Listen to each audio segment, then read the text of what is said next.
Great is He in me. Every day is a new gift from Elohim. If I endure, He shall redeem. The tests and trials, they come and strengthen me. Great is He in me. Great is He in me. When I wake in the morning, I'm glad to see that your love for me still remains. Oh, how I long for the salvation, yeah, and your love is my delight. On my knees I pray, Yah keep me in your way, and I will not be moved. In your love I'll stay, your peace, your joy, your word I search for more. I need your strength to guide me through. For I know every day's a new gift from Elohim. If I endure, He shall redeem. The tests and trials, they come and strengthen me. Great is He in me. Great is He in me. Every day is a new gift from Elohim. If I endure, He shall redeem. The tests and trials, they come and strengthen me. Great is He in me. Great is He in me. there's no other beside you, great Elohim, and the joy you give is my strength.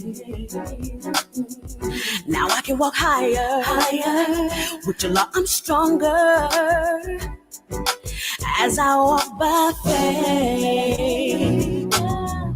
Gave us your son as grace, daily we seek your face. By you our steps are ordered. Keep me, guide me, I search for you completely. In all of this I yearn for you, Father, yeah. Every day's a new gift from Elohim. If I endure, He shall redeem.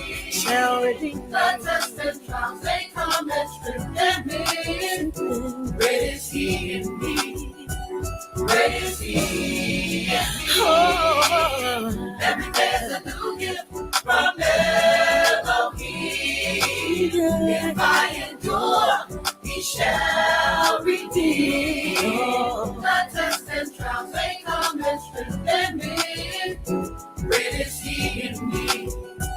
Great is He in me. Amen. Amen. Greater is He in me.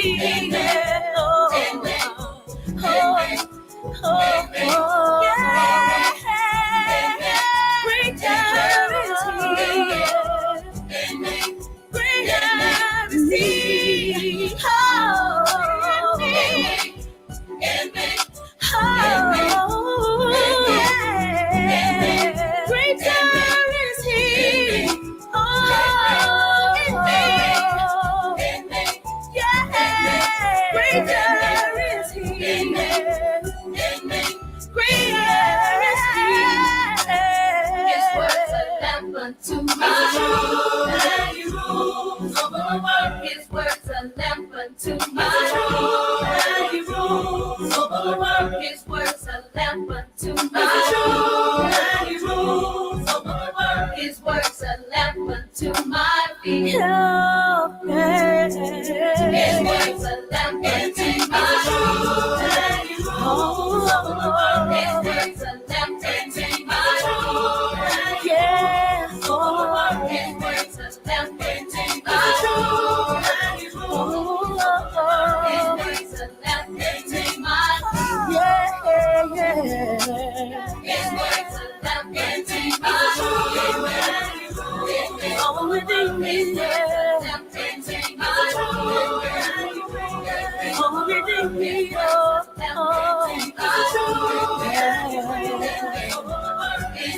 a lamp unto my feet.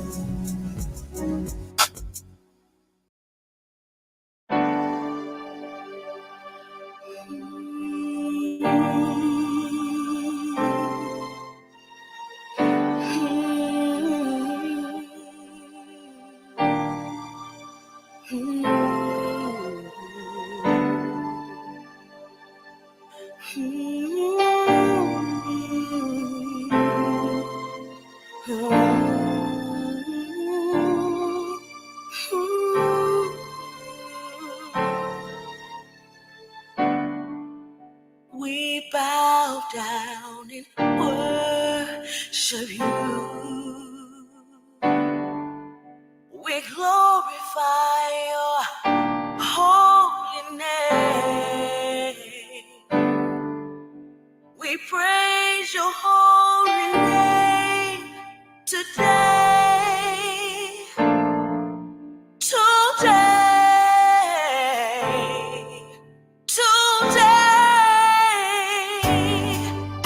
We bow down and worship you. We glorify your holy name. We praise your holy name today.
bow down and worship you.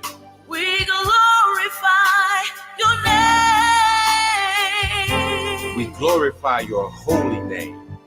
We praise your holy name today. Blessed be the name of Yah. We praise you today. Hallelujah. We praise you today.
from everlasting to everlasting. Thou art Yah. From everlasting to everlasting. Thou art Yah. Thou art Yah. From everlasting to everlasting. Thou art Yah. Thou art Yah. From everlasting to everlasting. Thou art Yah.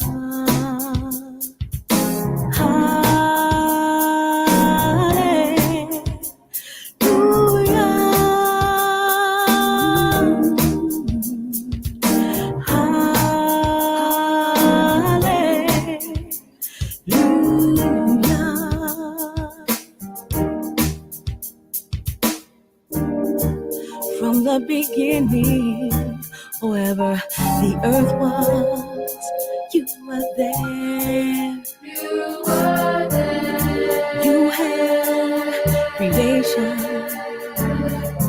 in the palm of your hand. The sun, the moon, the stars, heaven above and earth below. The tides of the sea and the direction the winds blow. A humble servant you have made in me. A humble servant you have made in me. And my only desire is to follow thee from everlasting to everlasting. From everlasting to everlasting, thou art Yah. From everlasting to everlasting, thou art Yah. From everlasting to everlasting, thou art Yah. From everlasting to everlasting, thou art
Never thought I'd find a love so real. Never thought I'd find a love so true. Never thought I'd find a love so pure. I found it all in you. Blessings come from on high. Blessings come from on high. Blessings come from on high. Blessings from God. Blessings from God. Blessings from God. Blessings come from on high. Blessings come from on high. Blessings come from on high. Blessings from God. Blessings from God. Blessings from God. I praise you, Yah, for all you've done. I can't explain the life I come from because of all your grace and time. I know my blessings come from on high. Never thought I'd find a love so real. Never thought I'd find a love so true. Never thought I'd find a love so pure. I found it all in you. Blessings come from on high. Blessings come from on high. Blessings come from on high. Blessings from God. Blessings from God. Blessings from God. Blessings come from on high. Blessings come from on high. Blessings come from on high. Blessings from God. Blessings from God. Blessings from God. I got the blessing, got the blessing, got the blessing. I got the blessing, got the blessing, got the blessing. I got the blessing, got the blessing, got the blessing. Blessings from God, blessings from God, blessings from God. I got the blessing, got the blessing, got the blessing. I got the blessing, got the blessing, got the blessing. I got the blessing, got the blessing, got the blessing. Blessings from God, blessings from God, blessings from God.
in the water.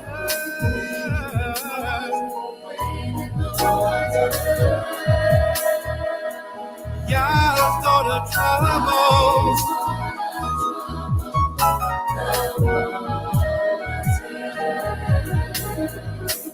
Who are those children all dressed in red? God is gonna trouble the water.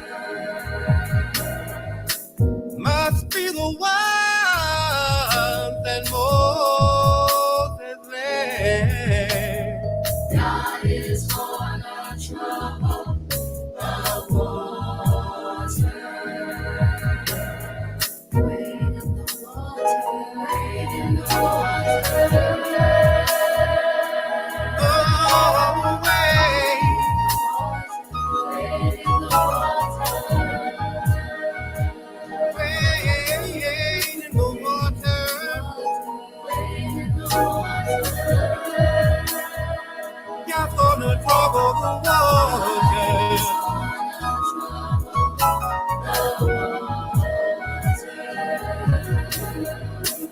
Who are those children all dressed in white? God is gonna trouble the water. Look like it might be those Israelites, yeah. God is gonna trouble the water. Wade in the water. Wade in the water. Wade in the water. Wade in the water. Now I'm purified. Now I'm purified. Wade in the water. Wade in the water. Wade in the water. Now I'm purified. Wade in the water. Wade in the water. Wade.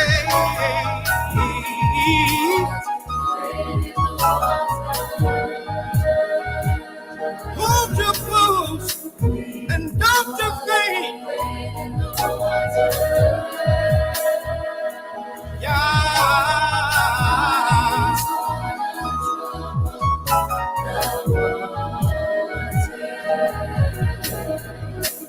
Who are those children all dressed in blue?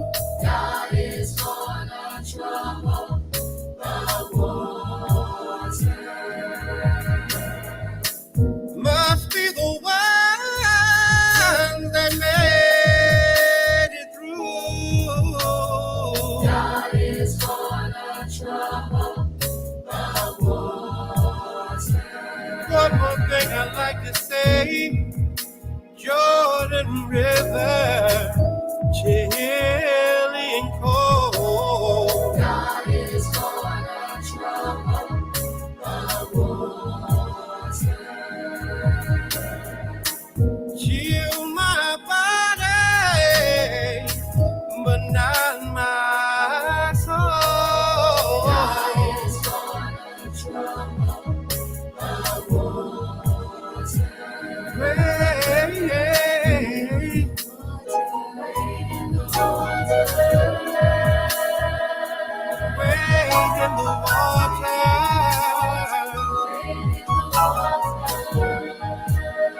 wait in the water. Oh, yeah, full of trouble. He's gonna trouble the water.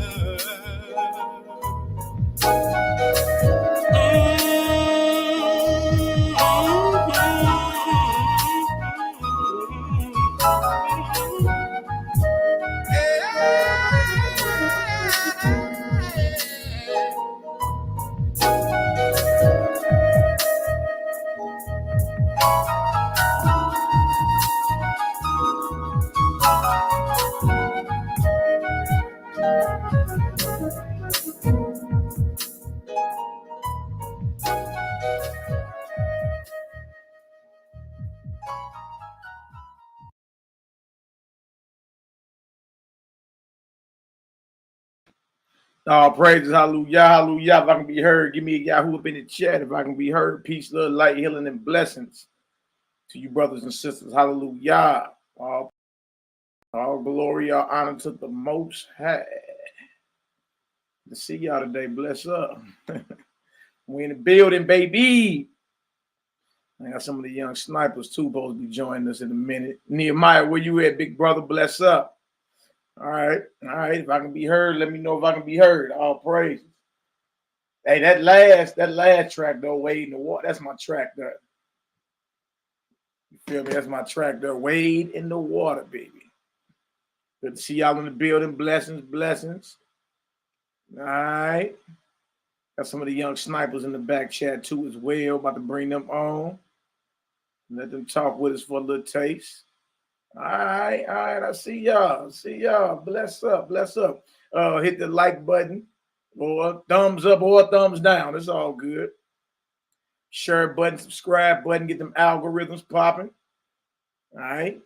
All praises. Let's go ahead and eat today. Y'all see the title, Code, Conduct, and Laws for the Children of Light, Part 2. We did Part 1 last night. And as a child of light, the code and conduct and law that our ascended master, the Messiah, taught us is a higher law, it's a higher frequency than what the nation of Israel, today dealing with body politics and all that, and geopolitics and all that is higher. It's higher than what we come to receive. All right. So all praises, glory now to the Most High. You're called to a higher vibration, a higher frequency, a higher moral conduct. You understand? And it's discipline. It's definitely discipline. It's an entire code of light dealing to, how we eat, how we treat each other, how we react even when we being attacked. All right. Always remember this: what you put out, you will get back, even if you're under attack. The reason Messiah being murdered, Father, forgive them, they don't know what they're doing. Stephen being stoned, Father, please forgive them, don't weigh that they charge. I mean, these men are actually being murdered. See, so these are souls who have reached perfection, right? And when someone says to walk in the spirit of the Almighty, that in layman terms, that means start acting like our Father, right? But what do we do when we find out, his character is polar opposite to what we receive as the truth? His character entails, praying for your enemies, blessing those that curse you, do well to those that despitefully use you. Oh, no, what you mean? Boy, what you mean? No, his character is, hey, his sun shine on the righteous and the wicked. The sun don't just shine on you folk tribals. Huh?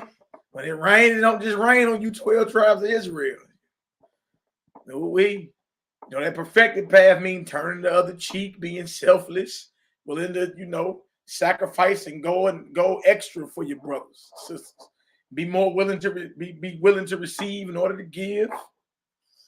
It's selfless acts.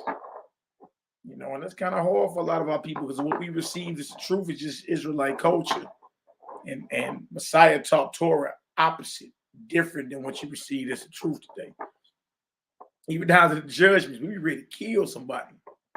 That's what it is. It's what I heard. And look, you done heard it from 10 people removed. You feel me? The person that told you wasn't even heard. You done heard what did happen from 10 different people removed. And you like judgment. Burn her with fire. Stone her. You like, bruh, that ain't even what happened.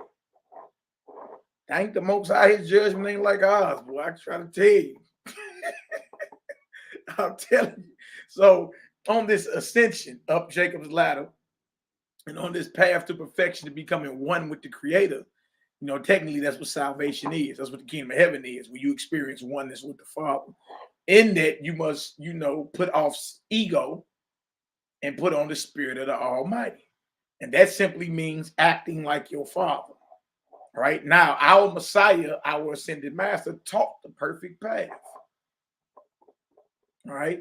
And he was able, being on that path, he was vibrating on such a high level, he was able to heal and do all type of things.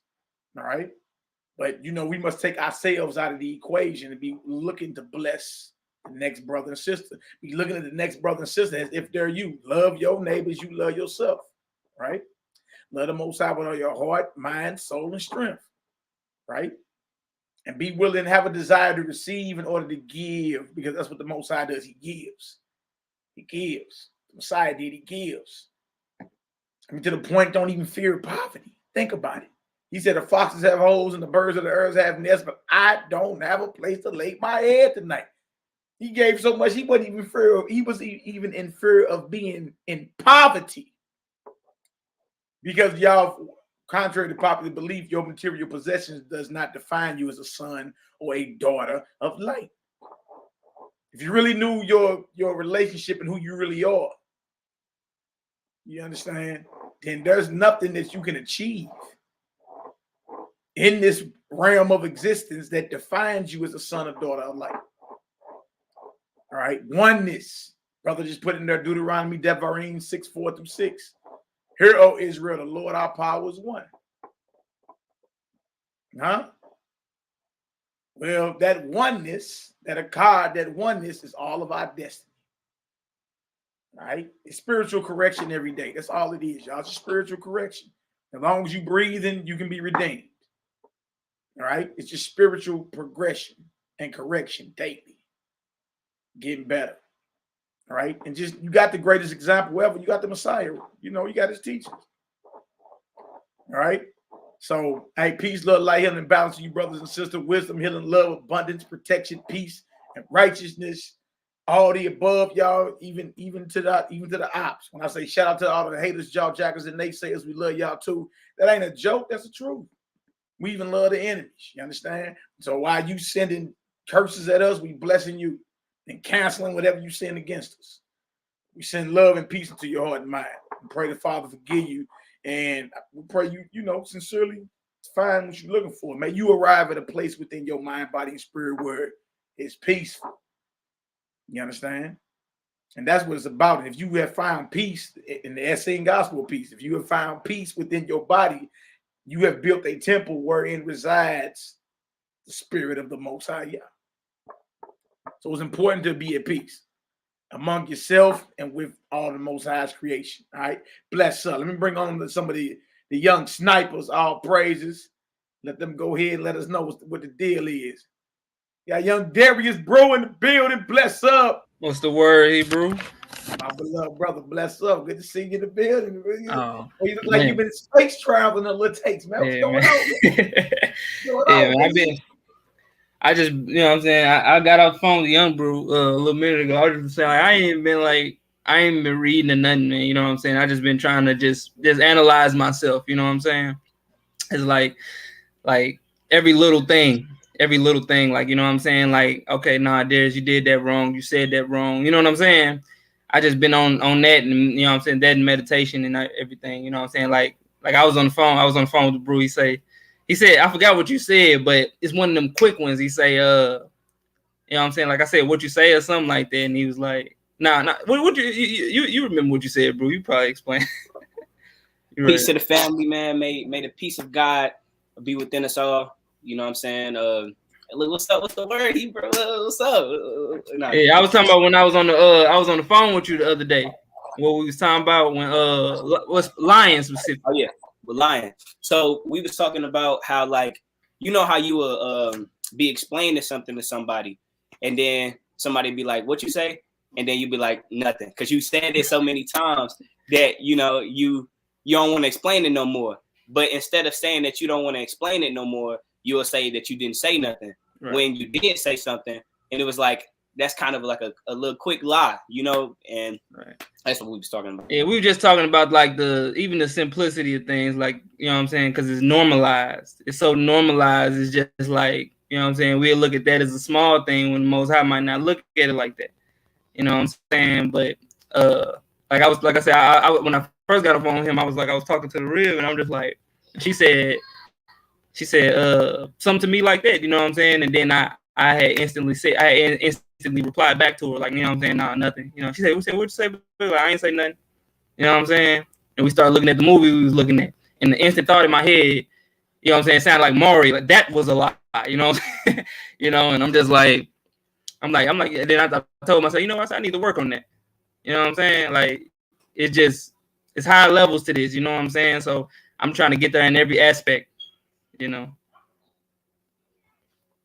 But I was reading this. That was up. It's all about, you know, correction. And I was reading this book. You know Rumi, don't you? No, who? Looks like he like a philosopher. Yeah, philosopher, guru, poet type dude. Yeah. I was reading this book I wanted to read because I remember what you was saying about, like, you know what I'm saying, certain people like won't receive certain things because, you know what I'm saying, they're not at their level and all that. They might not be at, you know, they might not be ready, you know what I'm saying? So this something I was looking at. He say if you are narrow-minded, the whole world will appear narrow to you. If you are happy with friends, the world will seem a garden of roses. Many have gone as far as Syria and Iraq and seen nothing but unbelief and hypocrisy. Many have gone as far as Herat in India and seen nothing but buying and selling. Many have gone as far as Turkestan and China and seen nothing but deceit and trickery. If the traveler is after external sensations, he may travel the world and see nothing of the spirit. If a cow walk through Baghdad, it will see nothing of the delights of the city, but the ring of a melon. But the spacious realm beyond cause and effect is the abode of God, ever changing and forever new. Everything, be it paradise or the rivers of Eden, become ugly when fixed permanently in one aspect. That was just just what he was talking about. He was saying, you know what I'm saying, like he was basically talking about like where you at in your mind. Like if you narrow-minded, you're gonna look at the entire world like that. You know what I'm saying? But if your whole entire outlook is peace and everything, you will see the whole entire world as a garden. You know what I'm saying? When somebody else sees it as, you know what I'm saying, so they won't be able to accept certain things or whatever. You know what I'm saying? When you'll probably look at it another way. You know what I'm saying? Or you will look at the good behind it or in front of it or on the side of it, wherever it's at. You know what I'm saying? You'll find peace with what, you know what I'm saying, with whatever just got presented in front of you. You know what I'm saying? Right. It's all about perception. It tell you that in the gospel of the Nazarenes, what is truth. Perception. Right? Yeah. One light, many sides. There you go. Yeah. One light, many sides to it. Absolutely, bro. Absolutely. Type that in the chat so the brothers and sisters can look that up. Oh, okay. Type that in the chat if you can. You dig? Gotcha. All praises, glory, and honor to the Most High. Nehemiah, if you listen, I sent you the link too, brother. I think we all good heads. Y'all got anything else y'all want to say before we go ahead? It's this right here. If brothers can see it, type it in so they can type it in. Room is a little bit. Yeah, type it in if you can, bro. But yeah, I'm concerning people thinking that these material things is gonna bring them like, you know, happiness or whatever.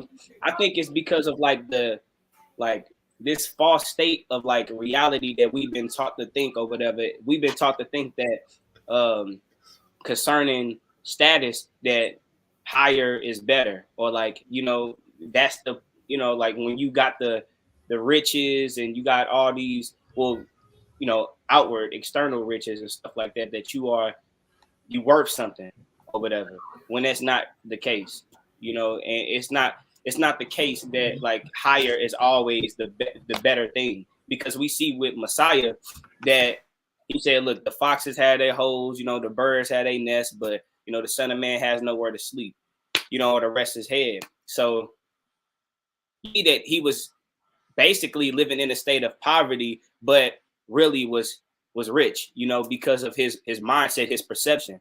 He didn't look at it like he was, you know, poor, or he didn't look at it like it didn't matter.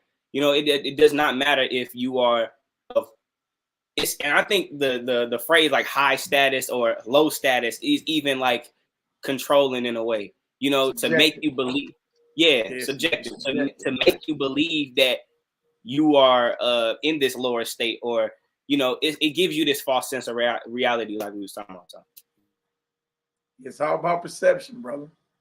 It's all about perception when it comes down to the nuts and bolts of whatever it is. That's how you perceive it to be. It's how you perceive it. You understand? But again, it's never like if you under the impression that your material possessions is what defines you as a son and daughter of light, you are clearly and wholeheartedly mistaken. There's nothing you can acquire, physically speaking, that will determine your value in the eyes of the Almighty. All right. Now, the Most High allows certain individuals to have an accumulation of wealth and all that. And really, that's a test. Really, that's a test to see if you have that desire to receive in order to share and give. You mean tell me all these riches in the world and we still have a homeless problem? We still have a hunger pandemic? Like, how you bragging about, oh man, so-and-so is the 5th richest man in the world? Look, that man by himself can cure the world of hunger and homelessness. You understand? Those top 5 men alone. So understand this, that if you were to come across abundance, materially speaking, you know what I mean, abundance of resources, then the test gonna be if you really gonna, you really gonna be that vessel of light or that blessing of the Most High to bless others. Like you got that to share it, not to hoard up wealth, because he that hoards wealth, he can only guarantee that the walls of his tomb will be thick when it's time for him to die. That's it. All right. So all praise and glory now to the Most High. I want to show y'all something real quick. Do a quick little recap. I want to go to Ecclesiastes, the 2nd chapter. Ecclesiastes, 2nd chapter. Peace, love, light, healing, and balance to the brothers and sisters in the chat. Bless up. All praises. All praises. All right, we're about to deal with Shlomo, King Solomon. All right, now these are his memoirs. He's writing this at the end of his life, after he had all his accomplishments. All right, after all his accomplishments, he sat back and reflected on his life. All right. Now, again, the base desires that you have that's in agreement with the rest of the Most High's creation, such as the animals, is the ability to reproduce, so sex, all right, shelter, and food. All right, those are the 3 main base desires. And it's not like these things aren't needed. All right, but if you think that's your purpose, just to have a whole bunch of sex and eat the finest dainties from the Far East, you understand, and to live in the most exquisite palaces the world has ever seen, you're sadly mistaken. Because even, I'm here to tell you right now, even when you achieve all that, if you achieve it, you're still going to find yourself in a position or a feeling sensation of feeling empty or vain. It's just temporary gratification, temporary satisfaction. All right. Once you get the base desires, then what comes beyond the base desires is the accumulation of all that, a whole bunch of it. And as we read through Shlomo, King Solomon, well, he had all that. That man had 1,000 women. So, I mean, come on now. You think you about to have more pleasure than what he had?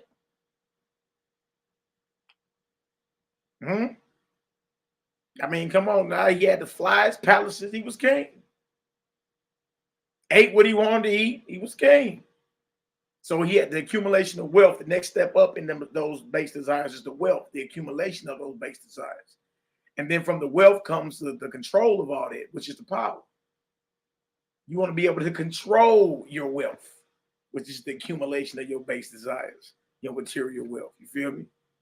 Then after you arrive, once you got the power, then you still say, dang, I'm empty. It has to be more. Then what you figure? You say, you know what? I'm going to go ahead and search all the wisdom and the knowledge and you understand? And even when you get into all the wisdom, you get into Gnosticism and all that. Read certain Gnostic texts. They believe that, an accumulation of a whole bunch of knowledge is the key to oneness with the Creator. You can read all the books in the world, Jack. You still gonna feel, you gonna get to a spot to like, dang, I still feel empty. All right. So once you got all these, these desires lined up, and according to the corner realm, you're a successful brother or sister. Very smart, very wise beyond your years. All right. So, but that's why the desire to achieve oneness with your maker, or AKA salvation, is not an intellectual thing. It's not intellect. It's not, if you can say big fancy words like anthropomorphisms and fancy soliloquy, that it ain't that. It's not intellect. It's not intellect. All right. It's a desire because you feel empty. It's a desire because you've been chasing all these temporary satisfactions, right? And gratification. It's a desire to say, you know what? I want a straight connection. YHWH'S. I want a straight connection to the source.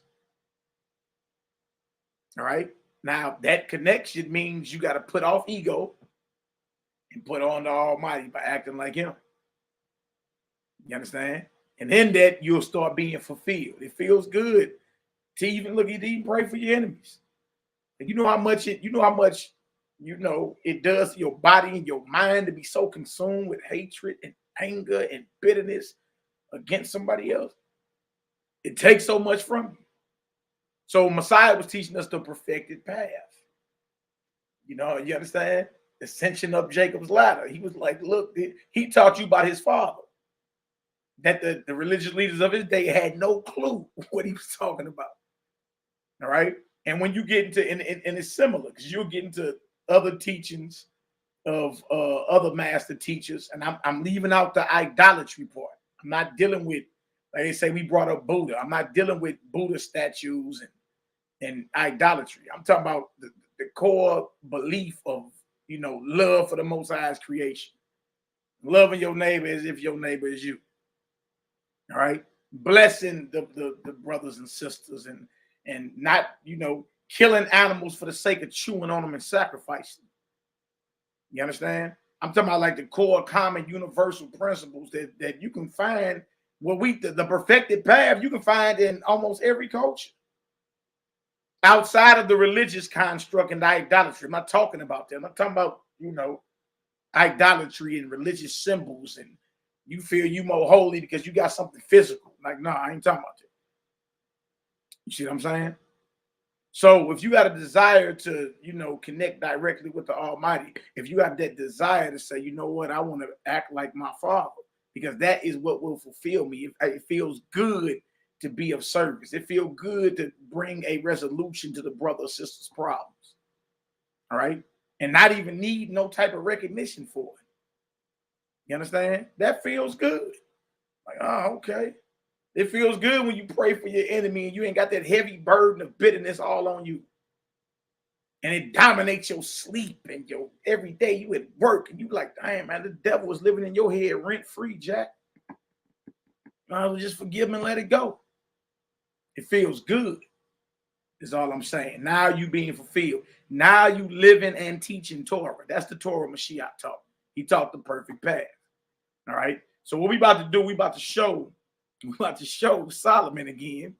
And he was a very, very well off and successful man by carnal standards. He was.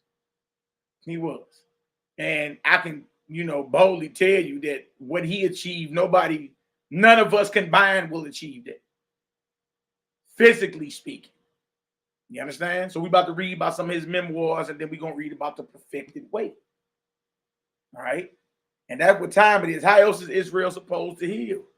You think it's about, Torah portions and, congregationalisms. Got to go sit in the congregation and check in every Sunday or Saturday. You think it's about arguing over feast days? You think it's about your camp and you matching like the Boy Scouts and cussing out white folk and belittling the sisters, or the sisters belittling the men? Shiftless, feeble, hobo. Man, you really think that ain't what this is about? You know what I mean? So, you know, what it is, y'all, just time to let all that ego and that vanity go. All right, there are things that you need in those desires that's needed for this realm, but that is not your purpose. In other words, you weren't born to be a football player, a basketball player. You weren't born to be a rapper, a botanist, a chemist, a blood, a crip, a gangster disciple, a vice lord, a kappa, a delta, a sapper, Q-dog. You understand? Nah, all these different things. You wasn't born for all that. You was born. Your mission is to achieve oneness with your maker. The whole point of you being born. AKA salvation, AKA the kingdom of heaven. How is the kingdom of heaven ever going to be a reality for us and you don't unlock it within? The first step to lock it within is start acting like your father. All right? Stop being selfish and be selfless. It's all about service. All right? It's all about loving the next brother or sister as if they're you. It's all about receiving, not to say it's mine, I got mine, I'm hoarding wealth. It's all about having so you can give. Dang. You mean tell me you got to pray for your enemy? Yeah. You mean tell me you got to let him slide? Yeah, the Most High let you slide, didn't he? For 4 worse crimes, he owe you $50. You owe the Most High. You owe the Most High. You read in his books. You in the red, Jack. That means you owe. That's accounting talk. We ain't in the green. We in the red. You owe money to the board. Most High say, you know what? You don't even owe me no more. I'm gonna wipe your slate clean. Patience, compassion, mercy, forgiveness, all that. All that. All right. And you know, sometimes you may not vibrate with a certain, but like certain brothers, sister spirit, you just don't get along with them. Well, you got a right to control your atmosphere, but you got to choose not to hate that brother or sister. Forgive them for their evil and their wrong that they did. Like, brother, I love you. I just can't be around you. You know what I mean? Because it's just toxic. It mess around, bomb go off or something like that. So because I love you, just can't be around each other. But that's part of the Most High's attributes too. Sometimes he falls back until you realize, like, you know what? I tripped. And that's what it's all about, y'all. Spiritual correction and ascending. All right, the perfected path. All right. And a lot of the things we received as truth is not. It's not what Mashiach taught. All right. So bless up. All praise and glory now to the Most High. Let's go ahead and jump into it. Y'all look like y'all got something to say, though. Y'all got something y'all want to say real quick? I see y'all over there smiling. Go ahead and talk to me. Nothing much, really. It's just let's get to it, man. Let's get to it. I can't even. That's peace. That's peace. Go over Solomon then. Yeah, what Brother Judah said, yes, indeed. You've been letting us slide since the beginning. Look, Most High even let King David slide, man. Like the law says, if you commit adultery, you and that woman go down. Right? Bathsheba didn't cry out. Right? David had a man murdered, took his woman, and then y'all had 4 children by her. 4. Solomon wasn't the only one. Solomon's like the youngest of the 4 that was born between David and Bathsheba. But the law say dead. So Most High been showing attributes of mercy, man. You understand? Why can't we? Why we can't be merciful? Why we can't, let people, all right, bro, go ahead, man.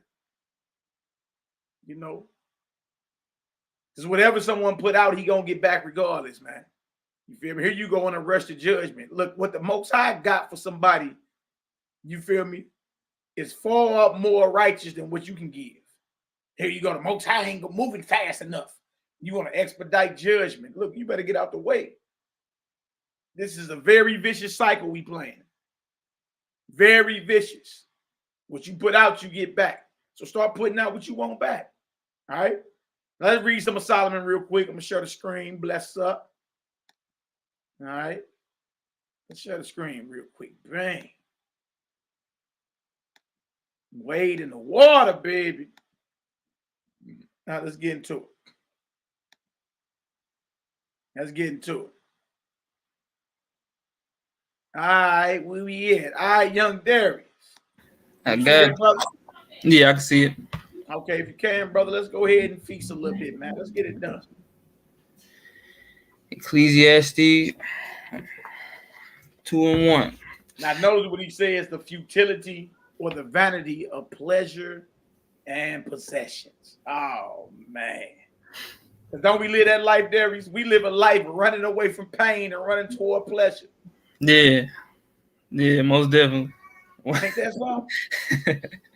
And then here you go, what you're running toward is vanity as well. Right.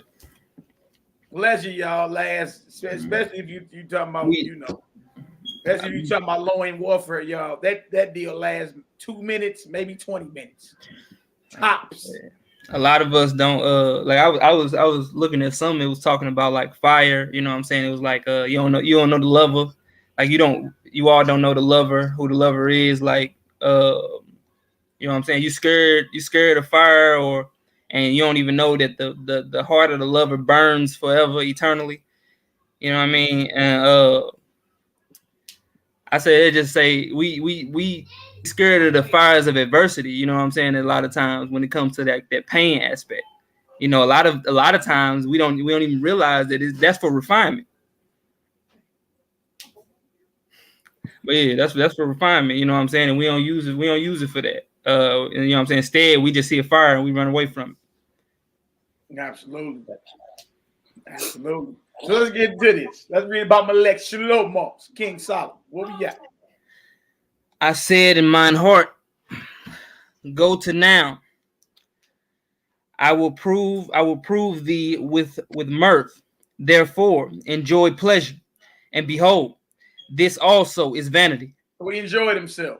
So you know what? I'm gonna go ahead and prove. I want to experience mirth, which is just a situation of just everything's just happy and joyful. Everything's pleasurable, right? And the king, who even produced an atmosphere of pure pleasure and joy, said he still felt empty. Still felt empty. Go ahead, brother. I said of laughter, it is mad, and of mirth, what doeth it? I sought in my heart to give myself unto wine, yet acquainting mine heart with wisdom, and to lay hold on folly, till I might see what was that good for the sons of men, which they should do under the heaven all the days of their life. He said, let me go ahead and fill my cup up. Y'all see that? Fill my cup up with some YAH'KI, some wine. Huh? And he got acquainted with wisdom, right? And foolishness. That's what folly means, foolishness. So Solomon is saying that he experienced both ends of the spectrum, from wisdom to foolishness, to being wise, to being known as the fool. And this was an experiment he was doing with himself, till I might see what was good for the sons of men, which they should do under the heaven all the days of their life. Because either you're going to be foolish or wise, right? Yeah. One or the other. I find it ironic. Go ahead, Darius. I find it ironic that a child born of lust just lusted after everything. You know what I'm saying? Even in his wisdom. Do you? That's ironic to you? Makes all the sense in the world to me. Most definitely. Oh, now watch this. So it was pleasures, right? Wine, wisdom, folly. What is man truly born for? That's what Solomon is going through. And this is it. He's writing this at the end of his life. Now, let me let y'all know what went down with me. I was the king in Jerusalem after my father David. You understand? Whatever I wanted to do, I did it. How many of us can claim that today? No, not many. Whatever I set my eyes to do, I did it. Now watch this. Verse 4. Look what he did. Come on. I made me great works. I built me houses. Oh. I planted me vineyards. Oh. I made me gardens and orchards. And I planted trees in them of all kind of fruits. Come on. I made me pools of water to water therewith the wood that bringeth forth trees. I got me servants and maidens, and had servants born in my house. Also, I had great possessions of great and small cattle, above all that were in Jerusalem before me. So everything from the base possessions, because Solomon had 1,000 women. I always remember that.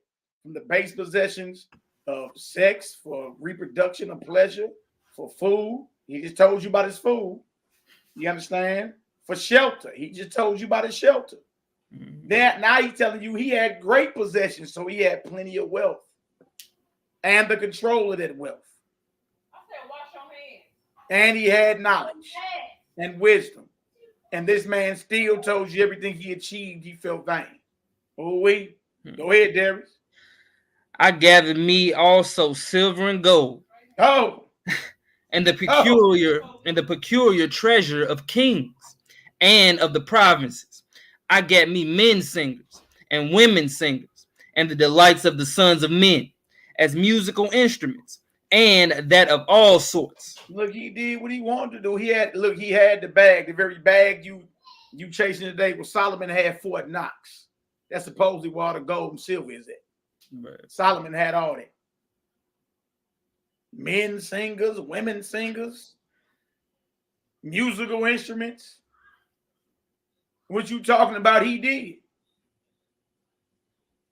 So you got to ask yourself, like, are you really here to accumulate wealth and knowledge and power? Or are you here to achieve oneness with the Heavenly Father? All right. That's why Messiah say, seek ye first the kingdom, then all this, you'll get all that. Right. You'll get all that if that's what you desire. Right. You should push you should push for all of that just within yourself. Right. Within yourself. Absolutely, brother. So I was great and increased more than all that were before me in Jerusalem. Also, my wisdom remained with me. And whatsoever mine eyes desired, I kept not from them. Oh. I withheld not my heart from any joy, for my heart rejoiced in all my labor, and this was my portion of all my labor. He like, look, whatever I desired, I went and got it. I ain't even gonna lie to you. Whatever I wanted to do, I did. And he figured, you know what, hey, that's my portion. Right? That's my portion, not his purpose. Your portion is not your purpose. Right. That's just the reward of your labor that you have. But you always must keep in mind, it's vanity, though. And that'll keep you balanced out. That'll make sure ego don't overtake you. Because no matter what you accomplish material-wise, it's vanity. It's not your purpose. It's just your portion. That's it. It's just your portion. Not your purpose, though. All right, watch this. Go ahead. Then I looked on all the works that my hands had wrought, and on the labor that I had labored to do. And behold, all was vanity and vexation of spirit. Woo. And there was no profit under the sun. How is there no profit when he got all the gold, all the silver, all the food, all the women, all the sex? Whatever, he got all the power, got all the knowledge, and he tell you ain't no profit in none of it. And that's why I said earlier that your ascension or traversing the perfected path, y'all ain't got nothing to do with intellect. This is not an intellectual thing. It's strictly a desire to have a straight connection with your Father by following the example of our Messiah. That's it. That's it. Having a strong desire to be of service, to love the next brother and sister as if they're you. I desire to look. If I got abundance, what I got, I'm sharing. We're going to bless the Most High creation. Obviously, it can't be an intellectual thing. It can't be. This can't be an intellectual knowledge or intellectual science. It can't be. Right. Because Solomon had the knowledge and the wisdom and said, look, it ain't no profit in it. I mean, wisdom and folly. Well, it ain't no price. It's all vanity and vexation of spirit. You still feel empty. You still feel lower than a footprint. Huh? Once that temporary feeling is gone, you feel like, okay, now what? Because that's your portion. It's not your purpose. All right? Trip off that. A man that is talked about that lived 3,000 years ago, one of your direct forefathers said, ain't no profit in none of the things that I achieved. And the things that he achieved, the wisdom that he achieved, the wealth that he achieved, y'all, that's Solomon's gold and silver that the elites of the world got control of. That's his. Because wealth is energy. It's just transferred. And he tell you ain't no profit in none of it. And here you go arguing over somebody about your social status or your good paying job that pay you $17 an hour. You like, look, that ain't no money. Yeah. It's all an illusion anyway. Watch this. Wisdom excels folly. Verse 12. And I turned myself to behold wisdom and madness and folly. For what can the man do that cometh after the king? Even that which hath been already done. The man that come after the king is usually his heir apparent, his son. What my son gonna do that I already ain't did? Watch this. Go ahead. Then I saw that wisdom excelleth folly, as far as light excelleth darkness. The wise man's eyes are in his head, right? But the fool walketh in darkness. And I myself perceiveth also that one event happeneth to them all. Wow. Death. Wow. Go ahead. Then said I in my heart, as it happeneth to the fool, so it happeneth even to me. Good night. Dang. Go ahead, brother. And why was I then more wise? Then I said in my heart that this is also vanity. He say, man, look, how the fool die, I'm going to die. Then what is the purpose for me being wise then? Even though, yes, wisdom excels folly, but you can accumulate all the wisdom and still arrive at a place of feeling vain and vexed in your spirit. Still. You go reading all the books. And I ain't gonna lie to you, I'm a reader. I read all the time. But you gotta realize you're gonna arrive at a point reading that it's not an intellectual thing. It's not. It's more of a feeling. It's more of a perception thing. A desire, you understand, to walk as your father commanded you to walk. Now that's where it starts. A desire to be selfless. A desire to give. That's where it starts. All right? He telling you, man, wisdom is vanity. If the wise man gonna die like the fool is going to die, why am I the more wise? And even though wisdom excels folly, yeah, you want to be you want to be a wise man and not a fool, of course. And yes, wisdom excels folly, of course. But you can accumulate all the wisdom of the world and still be vexed in your spirit and still feel empty. Even Satan is wickedly wise. No way. Say it again, brother. Yeah, even Satan is wickedly wise, and without love, whether you're a fool or wise, you know what I'm saying, you ain't getting nowhere. We cooking now. We cooking plant-based now, brother. There you go. For there is no remembrance of the wise, more than of the fool forever. Dang. Seeing that which now is in the days to come shall all be forgotten. And how dieth the wise man as the fool? He say, boy, after they light a few spliffs and take a few shots and say, you know, may the Most High bless his brother's soul and have mercy on him, man, and, you know, bless his memory.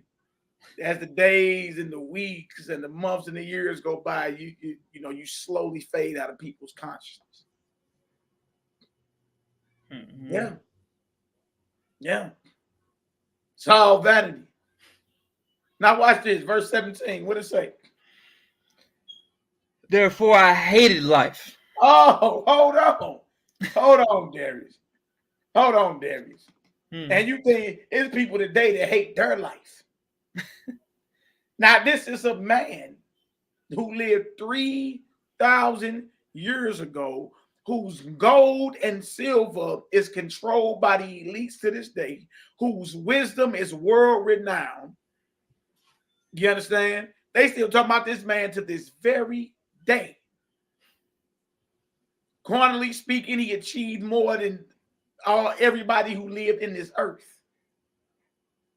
And you mean to tell me that man can tell you, hey, I hated my life. Hated it. What Solomon figured out that we ain't figured out yet. Guess what, y'all? Material wealth does not define who you are as a son or daughter of light. A man's life does not consist in the abundance of the things which he possesses. Right. That's what the Messiah taught you. That's why the Messiah was able to, you know, see him as a poor man. Because he understood a man's life in the eyes of the Creator does not consist in the abundance of the things that he possesses. It doesn't. It doesn't. You still believe it does. Well, how come the most achieved man, carnally speaking, said, I hated life?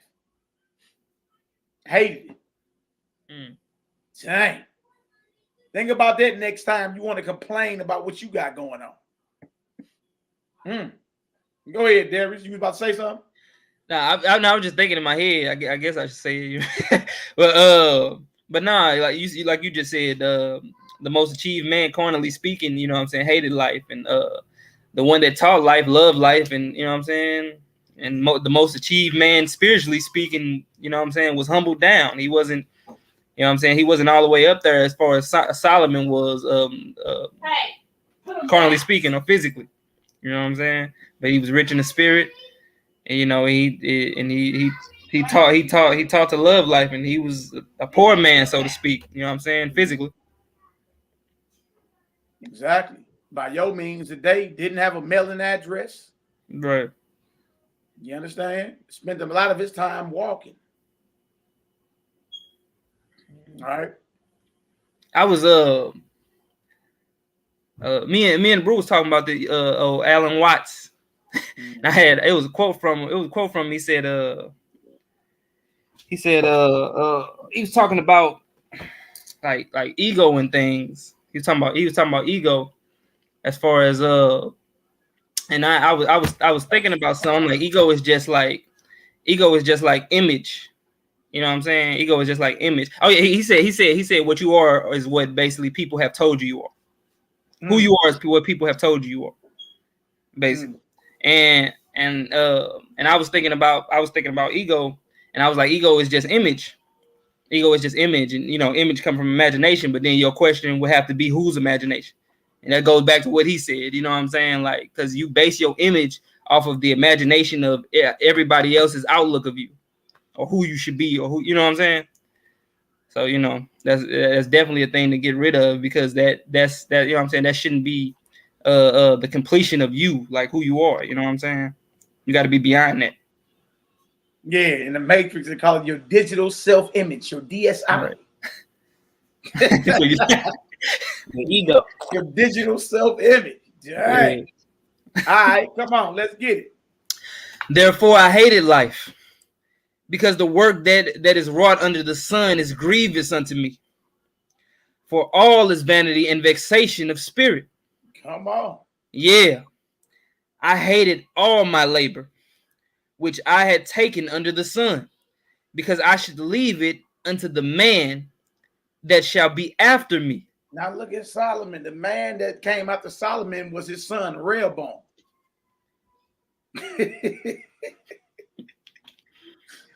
He's like, man, I even hated my labor. I hated all my accomplishments. Look at this. Go ahead. And who knoweth whether he shall be a wise man or a fool? And Rehoboam was not a wise man. He wasn't. He was very, very foolish. Absolutely. Absolutely. Rehoboam, the son of Solomon, became the next king of Israel. Or the king of Judah, because the nation split right after that. All right, go ahead.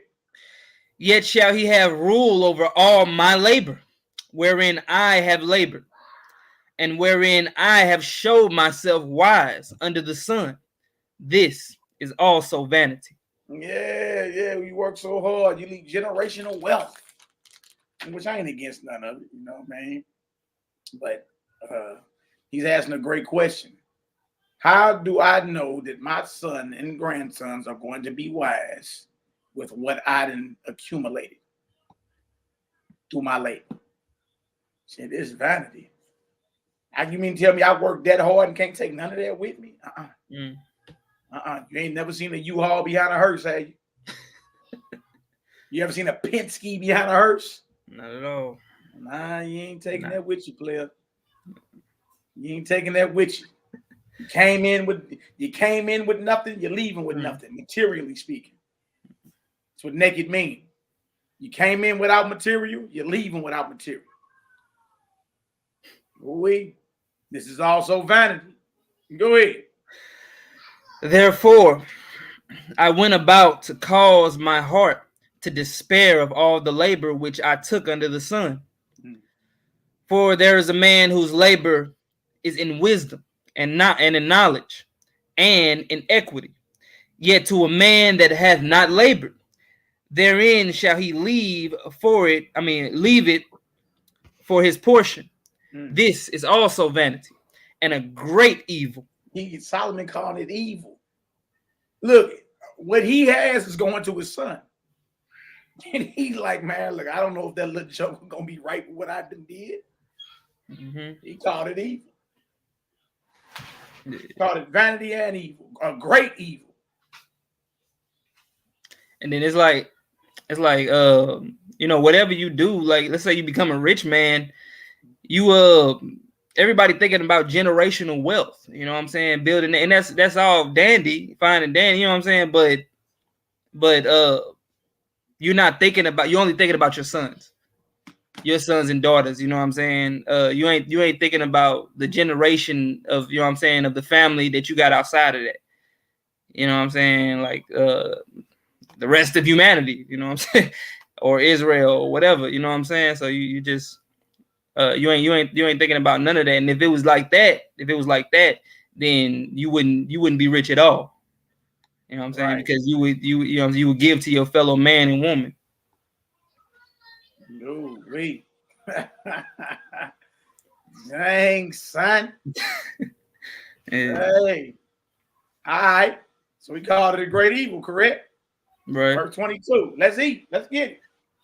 For what hath man of all his labor, and of the vexation of his heart, wherein he hath labored under the sun? For all his days are sorrows, and his travail grief. Yeah, his heart taketh not rest in the night. This is also vanity. Boy, you got so much wealth, you can't even sleep at night.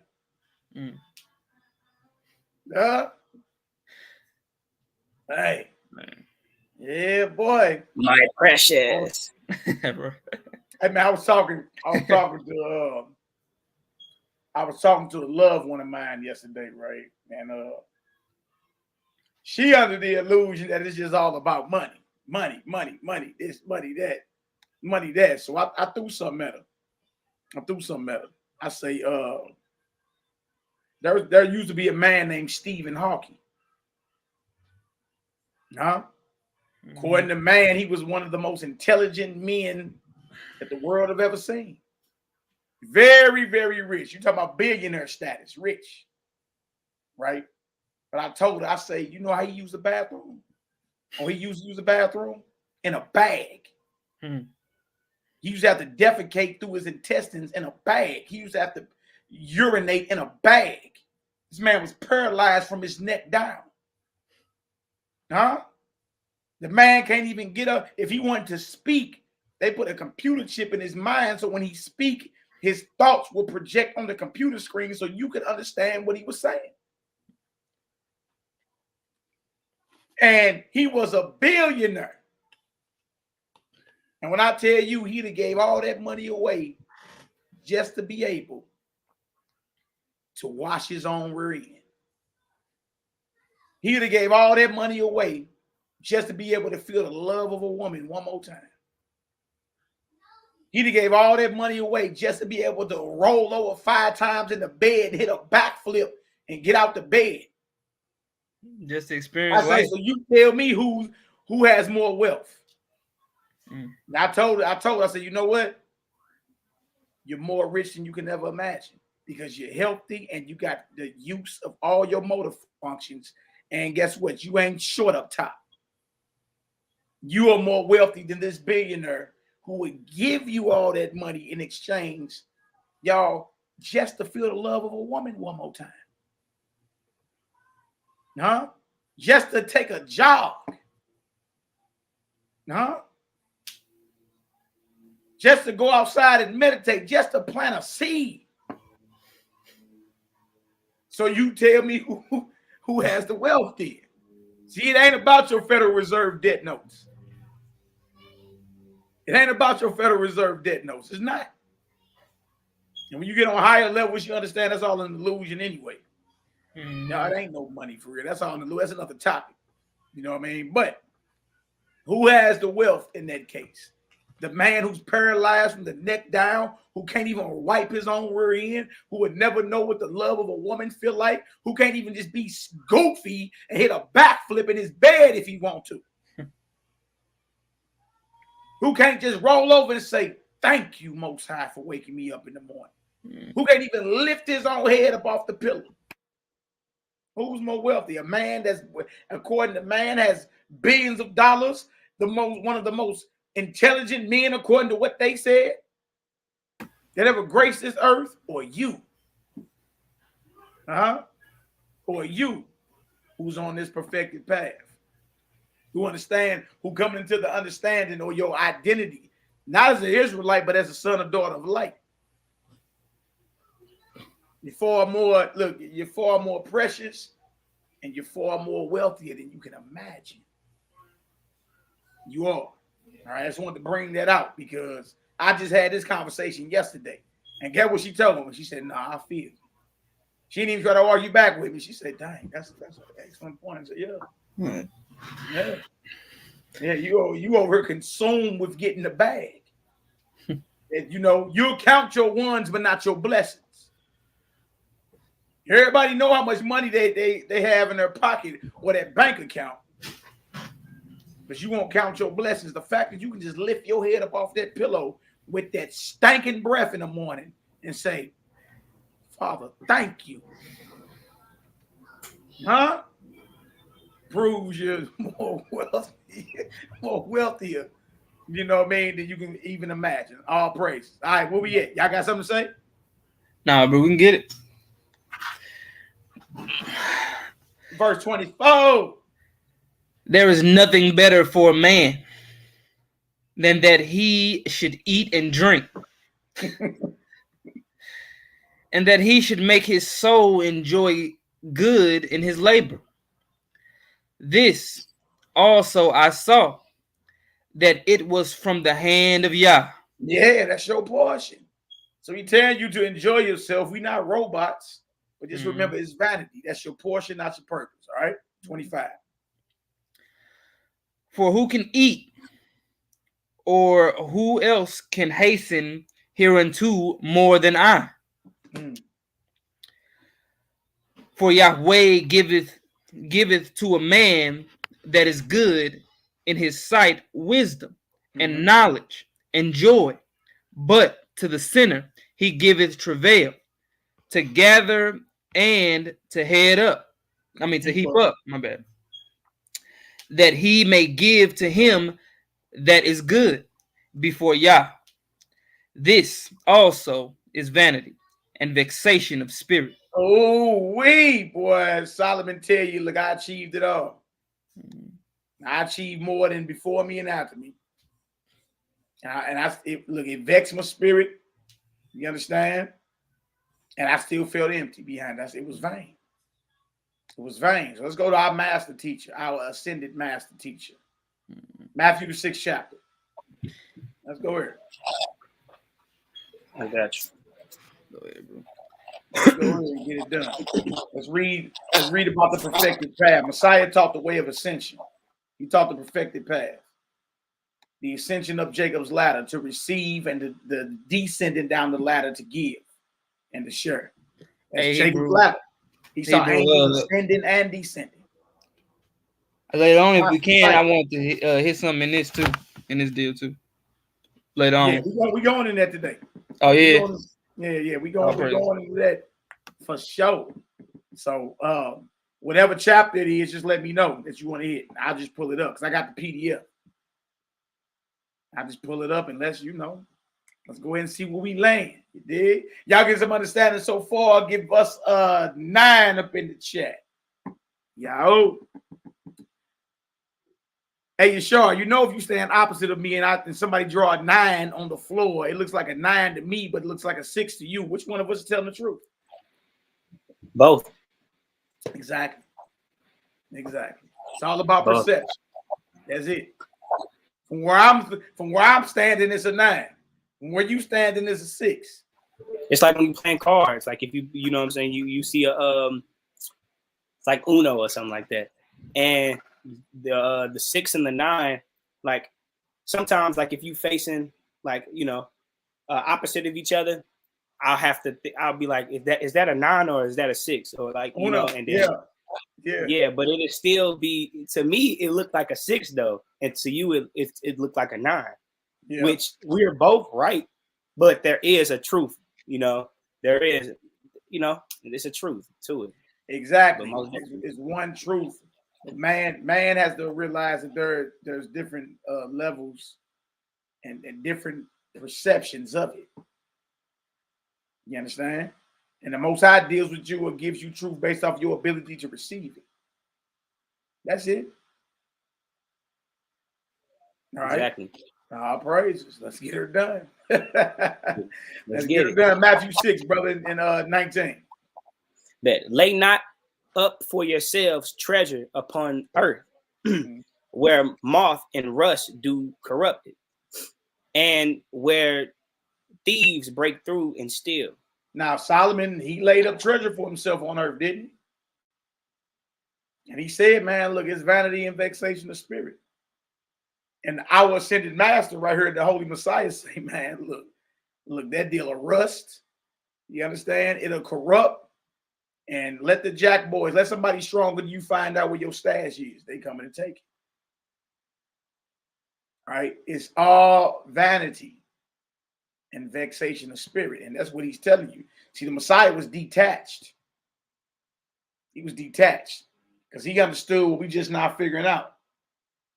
Look, material, the abundance or the accumulation of material possessions does not define us as sons or daughters of light. I already told you, don't even lay up treasures for yourself. All right, because it's going to be corruptible, it's going to rust, and if the right thief know where it's at, they come to get that. Go ahead, my brother. But lay up for yourselves treasure in heaven, where neither moth nor rust doth corrupt, and where thieves do not break through nor steal. Yeah, so there's a difference between temporary riches and wealth and eternal riches and wealth, right? It can't be corrupted. What's eternal can't be corrupted. It can't rust and it can't be stolen. All right. Now, look, either your goal is that oneness with the Creator or it's not. All right. And if it's not, that means everything that you desire is temporary. It can corrupt, rust, and be taken from you. Absolutely. All right, go ahead, Hebrew. For where your treasure is, there will your heart be also. Your treasure is your valuables. So whatever is valuable to you, that's where your mind to be fixed on. Heart means your mind, your heart, the seat of intellect. Where your treasure is, there will your focus be at. So if the kingdom of heaven is your treasure, that's what you're focused on. If oneness with the Creator is your treasure, then your focus on is achieving oneness with the Father. That's what salvation is. Because the kingdom of heaven is something that's within, that must be found within. And then it becomes a reality outside. All right. So you got to ask yourself this: what is valuable to me? And the best way to figure out what is valuable to you is by what dominates your mind. Is it the opinions of others that dominate your mind? Is it material possessions? Is it pleasures? What dominates your mind? What is value? Because whatever dominates your mind is your treasure. And wherever your treasure is, whatever dominates your mind, that's what you will be focused on. That's where your heart to be also. I was talking to the brew a few days ago. I told him, I say a man can be given nothing. You know, I say a man can be given nothing unless a man can receive nothing unless given to him from within himself. Right. And I took him to them two verses. I think that's your computer. You sure? Yes, me. It is. I took him to them two verses, John 3:27 and Luke 27:21. The one of them, John say a man can receive nothing unless given to him from heaven, and then Luke say the kingdom of heaven is within you. So, like I said again, a man can receive nothing unless given to him from within himself. So it's like if you want the kingdom of heaven isn't within you. You know what I'm saying? So if you want carnal things, and you lust for that, and you know what I'm saying, that's what you bring it from within yourself, you're gonna get that. You know what I'm saying? And just for the opposite, you know what I'm saying? If you truly want the kingdom of heaven on earth, you know what I'm saying, then you're gonna pull it without it. I mean, you know what I'm saying, out of yourself. But you always look within. That's right, brother. I feel you. And then brother Darius Cole with the word play in the bar. Both you brothers. Both you brothers. Praise to the Most High. All right. Whatever is valuable to you, that's what dominates your mind. So you just ask yourself, dang, what is dominating my mind? What do I think about the most? And once you find that out, then you find out, dang, that must be my treasure then. That must be my treasure. You understand? So you got to get to the point. We have to arrive at the point to where our treasure is oneness or unity with our maker. Meaning that's our desire. That's our desire. You understand? Because where your treasure is, that's where you ought to be also. All right. 22. What is it? Get it. It says, the light of the body is the eye. If therefore thine eye be single, thy whole body shall be full of light. Messiah teaching metaphysical principles right here. All right. Let's look this word eye up. All right. You got new age movements. Everybody talking about the pineal gland, the third eye. Strong's G 3788. Ophthalmos. Everybody talking about mental powers and everything, and nobody's giving homage or paying homage to where they're getting it from. All right. They're getting it out the scriptures, y'all. They're getting it from your people, specifically our master. Outline of biblical usage, the eye, metaphorically. What that say? The eyes of the mind. The faculty of knowing. You mean to tell me your mind has an eye? Yeah. Today in the New Age movement, they call it the pineal gland or your third eye. And it shouldn't be that hard to believe that your mind has an eye. What is that you're looking with when you dream? Because your eyes are closed. Yeah. Messiah taught these truths 2,000 years ago. Yeah. He was talking about you having a righteous disposition, having a righteous inclination in your mind, so your body could be full of light. I mean, you got to have a righteous mindset. Right? It's impossible for your body to be full of the light of the Heavenly Father or the Creator, or it's impossible for you to achieve oneness with the Heavenly Father or Creator, and you have a dark mind. You have a wicked spirit. All right, Darius, you finna say something?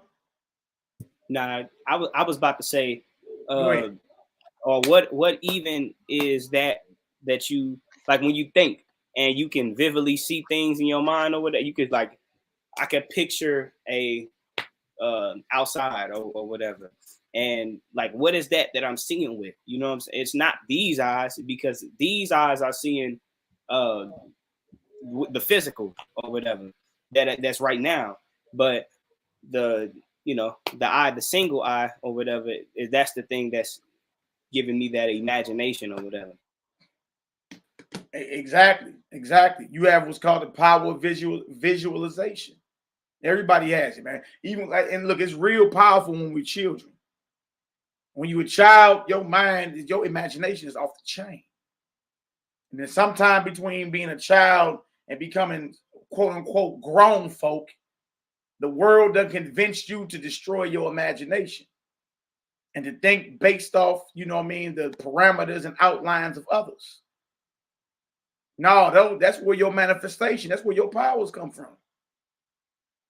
Yeah. Right? It's called the power of visualization. You should, to this day, you should be closing your eyes and meditating and visualizing what it is. Visualizing you healing folk, visualizing you being healthy, visualizing you having the resources that's needed so you can continue the mission of being a son or daughter of light. Whatever you want to achieve in this life, you're supposed to sit back and visualize that. And as a child, that's when your imagination is off the chain, and we allow the world to dictate to us that ain't right. Oh, that's silly. Nuh-uh. I let my children's imagination run wild. Huh? I want to see y'all flying next time I see y'all. I'm just saying, like, I don't put no boundaries on it. I refuse to put boundaries on it. You feel me? Because you allow those who vibrate on a low level to dictate to you. You understand what reality is? We got to take our minds back. I'm with all that. Watch all that Dragon Ball Z stuff. Watch all the little Dion episode. Dion has powers and all. Yeah. Watch all that. Raising Dion. Watch little Raising Dion. That little joke imagination is off the chain. Don't let the world dictate to you how you should be thinking and perceiving. Because in that you lose your power. You understand?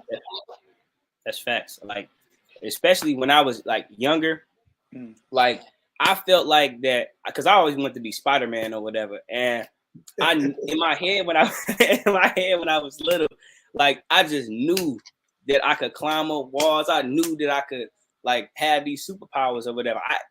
I know I'm just gonna speak on it. I used to pray to God for these superpowers or whatever, and I used to know that I was gonna get them.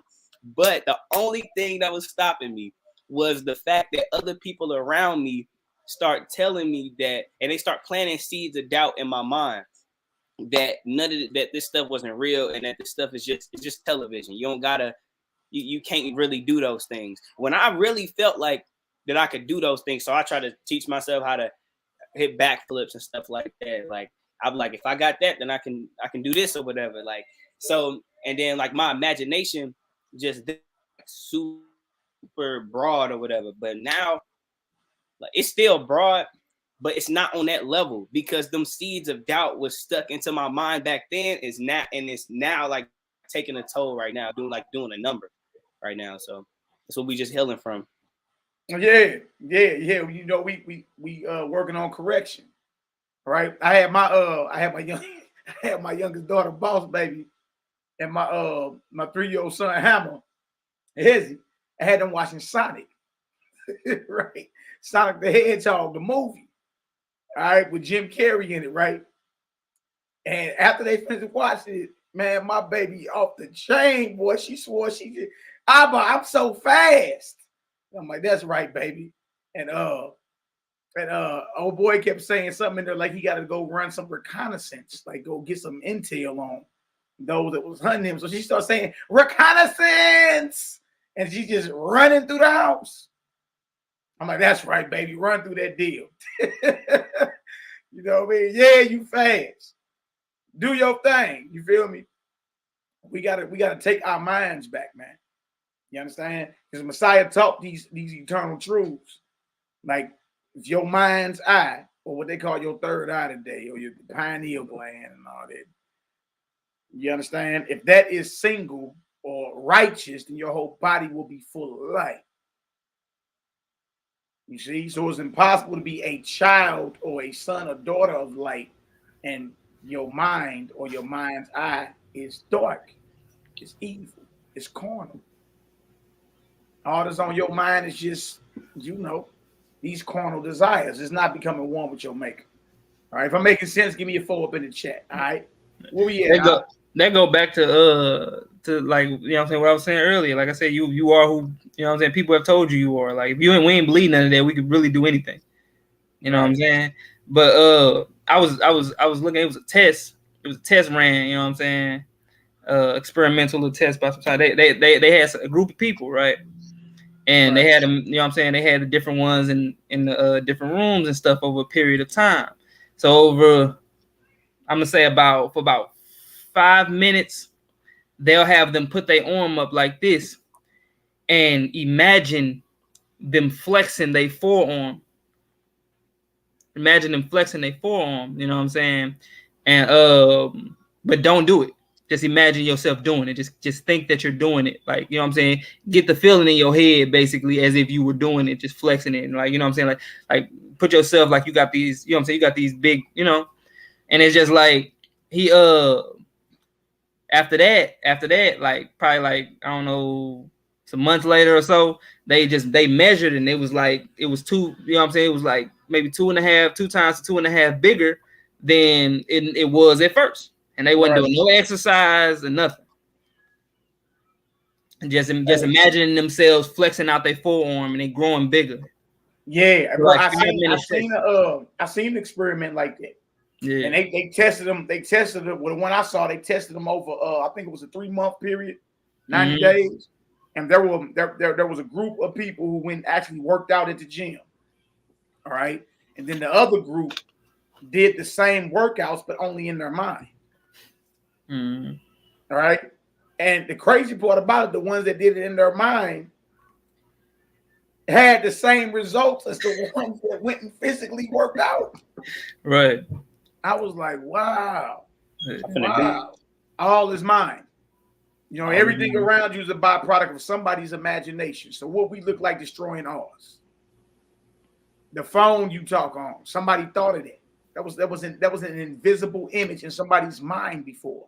Somebody's dream center before it came in reality. These computers, your clothes, the vehicle you drive, all right, the businesses you open. You understand? The style that you do, the way you wear your clothes and all that was somebody's mind. That was somebody's imagination. That came out somebody's dream center. It was invisible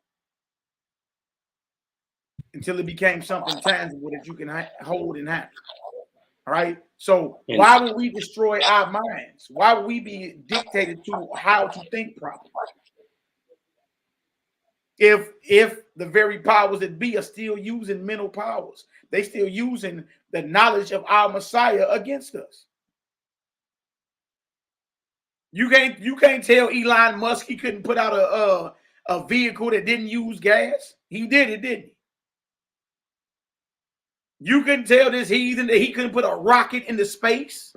He did it, didn't he? But when it comes to us and we want to limit our thinking based off what others tell us, all right, that's the worst thing you can do as a son or daughter. Like, no, vibrate high. All right.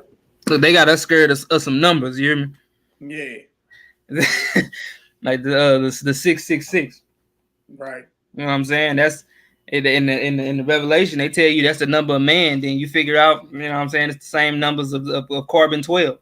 You know You know what I'm saying? Yeah. Your melanin and all that. The 6 electrons, 6 protons, 6 neutrons. You know what I'm saying? But just because it's just like with everything else, just because they're using it for an evil purpose doesn't make it evil. Right. Exactly. Darius dropping the science today. Basically, the man's genetic makeup. You're absolutely right. Absolutely right. What? All right, come on. Verse 23. It says, "But if thine eye be evil, your whole body shall be full of darkness. If therefore the light that is in you be darkness, how great is that darkness?" Right. So if your eye or your mind be evil, you got a wicked disposition. Everything is carnality. Your whole body is full of darkness. So now you understand when we say all is mind, because your body is reacting to your mind. Your body is a byproduct of the mind. Your body didn't produce the mind. The mind produced the body. Oui. So if your mind is evil or your eye is evil, the reaction your body is going to give is that of darkness. If your eye or your mind is single or full of righteousness, your body going to be full of light. Now you either a child of darkness or a child of light. You know what I mean? Which one are you? You choose. You choose. Verse 24. No man can serve 2 masters, for either he will hate the one and love the other, or else he will hold to the one and despise the other. You cannot serve God and mammon. Yeah, you can't serve the Almighty. You can't expect to be or to achieve oneness with the Almighty. You understand? But this uncontrollable spirit of mammon, which is the driving force behind you accumulating all this material wealth, you can't be on the perfected path and still have a strong desire, you understand, to accumulate all this wealth. And it's not for the sake of sharing or giving. It's not for the sake of sharing or giving. It's for selfish and self-centered motivation. That's what it's for. See, it's all good to have, material possessions if your desire is to receive it in order to give and share and heal and feed and clothe and house. Okay. But you can't serve the Almighty and achieve oneness with the Almighty, and you serve this lust demon of material wealth called mammon. It won't work. It won't work because to achieve, you know why it won't work? Because to achieve oneness with the Creator, you have to detach from everything if you got to. You got to detach from your material wealth. Like Messiah told the rich young ruler, hey, sell everything you have, all your possessions, and give the proceeds to the poor and come and follow me. You shall have treasure in heaven and come and follow me.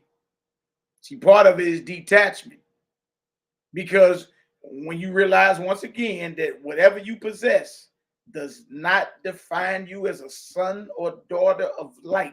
It does not determine if you are going to be one with your maker. Then you should have no problem with detaching it. All right, let it go. Let it go. After all, it's not contingent upon me becoming one. It means nothing then. The cure for anxiety. A lot of our people are anxious. Claim you have anxiety or panic attacks. What's the cure for it? Is it a whole bunch of pills? Nah, it ain't. Watch this. Come on. Therefore, I say unto you, take no thought for your life, what you shall eat or what you shall drink, nor yet for your body, what you shall put on. Is not the life more than meat? And is not the life more than meat and the body than raiment? Ain't your life more than what you throw down your throat and the garment you put on your back? When he says take no thought, he's telling you stop worrying. The reason you're having panic attacks and anxiety attacks is because you're worrying. You're fearful. He said, stop worrying about all that. What are you worried about food and drink and clothing for? Mind is in the wrong place. Verse 26. Behold, the fowls of the air, for they sow not, neither do nor gather into barns, yet your heavenly Father feeds them. Are you not much better than they? Yeah, because you got authority over the Most High's creation, to be lords over them, not to chew on them. All right, but he's letting you know, because you got the authority, you're much better than they. You think the birds are worrying about what they're gonna eat, drink, and what they're gonna wear? No, you worrying about it. You worrying. You doubting.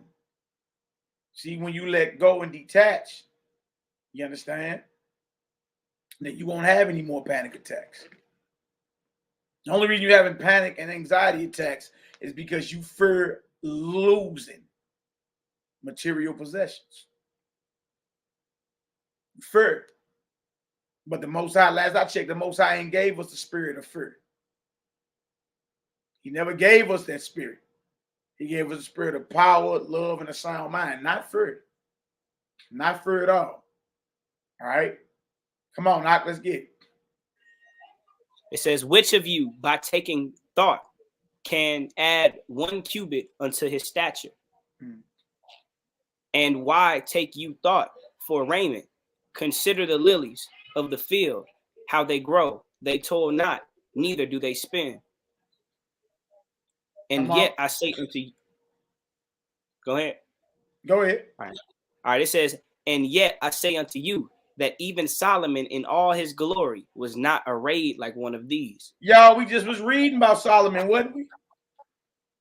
We just was reading about Solomon and all his accomplishments. When we reading about Solomon and all his accomplishments, and look what our master, our ascended master, says: Solomon in all his glory wasn't dressed like these lilies in the field right here. Watch this. Go ahead. It says, wherefore, if God so clothed the grass of the field, which today is and tomorrow is cast into the oven, shall he not much more clothe you, O ye little of faith? Oh, ye little faith. Little faith means you doubting. You worrying. What are you doubting and worried about? You see what worrying is doing? Causing you to have a panic attack. Anxiety attack. Afraid to lose and detach from this material realm. Because you still believe that is what defines you. And you still held bound and captive by the opinion of other men and women. Stop worrying. Detach. Let go. That's the cure for anxiety. Stop worrying and depend totally on the Heavenly Father. And the moves you make every day, He'll bless you. He'll bless you. All right? But make your moves without worrying and doubting. All right, go ahead. It says, therefore take no thought, saying, what shall we eat? Or what shall we drink? Or wherewithal shall we be clothed? For after all these things do the Gentiles seek. For your heavenly Father knows that you have need of all these things. Yeah, so stop acting like a heathen. Because of your fear of losing material possessions, you having panic and anxiety attacks. He say the Gentiles, or their desire, are these carnal-based desires. Nah, you Israel, right? In the flesh and in the spirit, right? Where if you are Israel in the flesh and in the spirit, well, your desire is a direct connection with your Creator, to become one with Him. And if that's your desire, then guess what? One of the key things you got to do is detach. You have to stop being afraid and stop worrying about losing material possessions, because you really think that's what defines you as a son or daughter of light. Nah, that ain't what defines you. You say Gentiles seek after that. They search after that because that's their desire. All right, what's your desire? Now watch this. But your Father already know what you need. Now watch this, 33. But seek ye the kingdom But seek ye first the kingdom of God and his righteousness, and all these things shall be added unto you. When it says seek the kingdom of Yah and his righteousness, y'all, that means desire to be one with your Father. And then whatever you need, it'll be added to you. Y'all, it's easy for the Most High to bless you with material possessions. That's your portion. It's not your purpose. Desire to be one with your Maker. And then all that'll be added unto you. That's easy work, y'all. Easy work. I've been old and I've been young. This is what King David says. I've been old and I've been young, but I've never seen the righteous forsaken, nor his children begging for bread. You see that? Because that ain't how it works. You seek oneness with the Creator, and everything that they base their social status on will come easy to you. Because you detach from it. It's like it don't make me anyway. You hear the Most High come loading you right on up. There you go. Because you detached from it. Right? You wasn't in service to it. You understood it don't define you. All right? Verse 34. Go ahead. Take therefore no thought for tomorrow, for the morrow shall take thought for the things of itself. Sufficient unto the day is the evil thereof. Sufficient unto the day is the evil thereof. There's enough evil right now today. That's all this tripping off tomorrow for. All right, if y'all get some understanding, give us a Yahoo up in the chat. Yeah, there's a quote. Yahoo up in the chat. We're going to skip over to Matthew 7. There's a quote that says, tomorrow never comes. You know, right, it's only 9. Right. Right. It's only 9. We're going to read Matthew 7, 1 through 6. All right. Code, conduct, and laws for the children, sons, and daughters alike. We are called to a higher level of accountability, a higher moral code, a higher level of vibration and frequency. We are. All right, we got plenty of yahoos. Okay, now look at this. This right here is about judging others, meaning condemning others. We got that bad as people too, don't we? Mm-hmm. We got that real bad. Who can judge though? Right. Who can really judge? Who really can condemn anyone? We're going to get into some of that later. We'll get into some of that later in the Clementine. Homilies, Peter's journal. He did something very, very excellent. A very, very thorough discourse about judging. All right? Judging others. Matthew 7, 1 through 6. Let's eat. Judge not, that ye not be judged. All right, now this judging, y'all, goes into condemnation. Okay? It's not talking about, having a conversation with somebody about what they're doing wrong. Discernment. Yeah, it's not talking about that. It's talking about you openly condemning someone. You understand? Stoner, burner.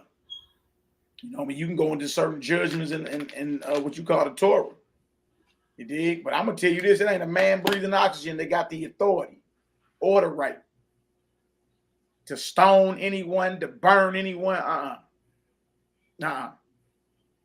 We better thank the Most High. His judgment has been given to who's worthy. Mm-hmm. Straight up. Because it wouldn't be Israelites. We done killed each other off by now. Straight up. So we got to learn about the condemnation and the pronouncing condemnation on one another. All right. If it's a certain situation where it's just y'all may just have not to be around each other no more. You understand? But to be on some like killer, you can see certain individuals over the years in Israel have been killed. Right. There's been sisters been killed. The Joy Morgan sister. Another sister in Ohio a couple of years ago, man, put a shotgun to her face. The one boy down in Carolina about 10 years ago called himself Peter Moses. This man killed a 4-year-old boy and some other children and made their mamas help him bury them. You understand? Y'all, I'm gonna tell you, there ain't a man or woman breathing oxygen. They got the authority from the Most High to condemn no one or anyone. Because all of our books are in the red. All of us owe the Almighty. When you done talking, every last one of us. So if it's something that's too grievous, guess what, y'all? There may be time for y'all to get away from each other, get away from one another, and but don't allow that to drive you to the point to where you want to kill someone, right? Or you got hatred and anger and bitterness within you. Now I pray they get some understanding. Send love and peace toward their way. And if it's a situation where y'all just can't be around each other, then so be it. You understand? But ain't nobody out here that got the authority to condemn no one. Right. When you done talking. All right? All right, come on, let's get it done. Judge not that ye be not judged. Mm-hmm. For with what judgment ye judge, ye shall be judged. And with what measure ye meet, it shall be measured to you again. Yeah, what judgment you judge is coming back on you. It's all boomerang. The boomerang back on you. Believe that. Mm-hmm. And what measure you cut, that's the same measure that'll be cut for you. Yeah, it's all boomerang. In other words, y'all, what you put out is what you get back. That's the universal law of the Heavenly Father. What you sow, what you plant, you must eventually harvest that. In the world today, call it karma. Mm-hmm. They call it karma. It's just simply meaning what you put out is what you get back. All right. So that judgment, you talking about condemn her, you talking about kill him, you talking about burn her. Now let's check your records. Mm-hmm. Huh? Let's check your records. What you done did that's worthy of death that you ain't been put down for. Right. Remember, King David, as the Lord liveth, that man shall die. What the prophet Nathan said. Well, that man, I'm talking about you. You're like, oh! You just pronounce judgment on yourself? You see that? At least he ain't retract. Nah, I ain't mean it like that. Yeah, you see that? We got that bad, y'all. We are openly condemning. We are openly condemning each other. We are openly rapping about darkness and murdering each other.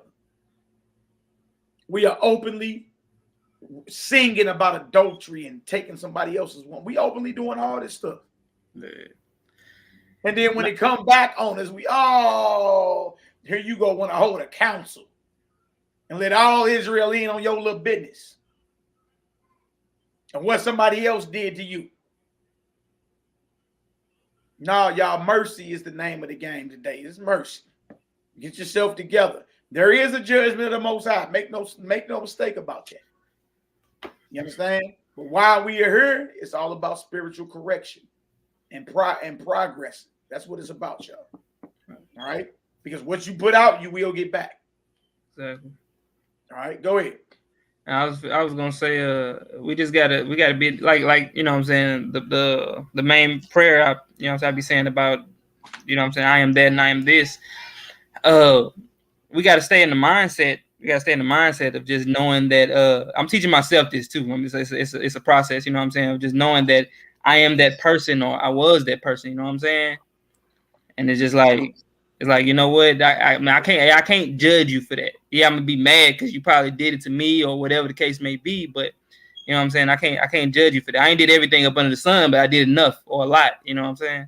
Mm-hmm. To know that you know what I'm saying, I can't be around judging nothing. Like you know what I'm saying, I was this and I was that and I was this and I was that. So you know what I'm saying, I can never take somebody's life away or whatever the case may be, or just carnally just judging, you know what I'm saying? I can't condemn them in my mind or none of that, because you know what I'm saying, I was that. All right.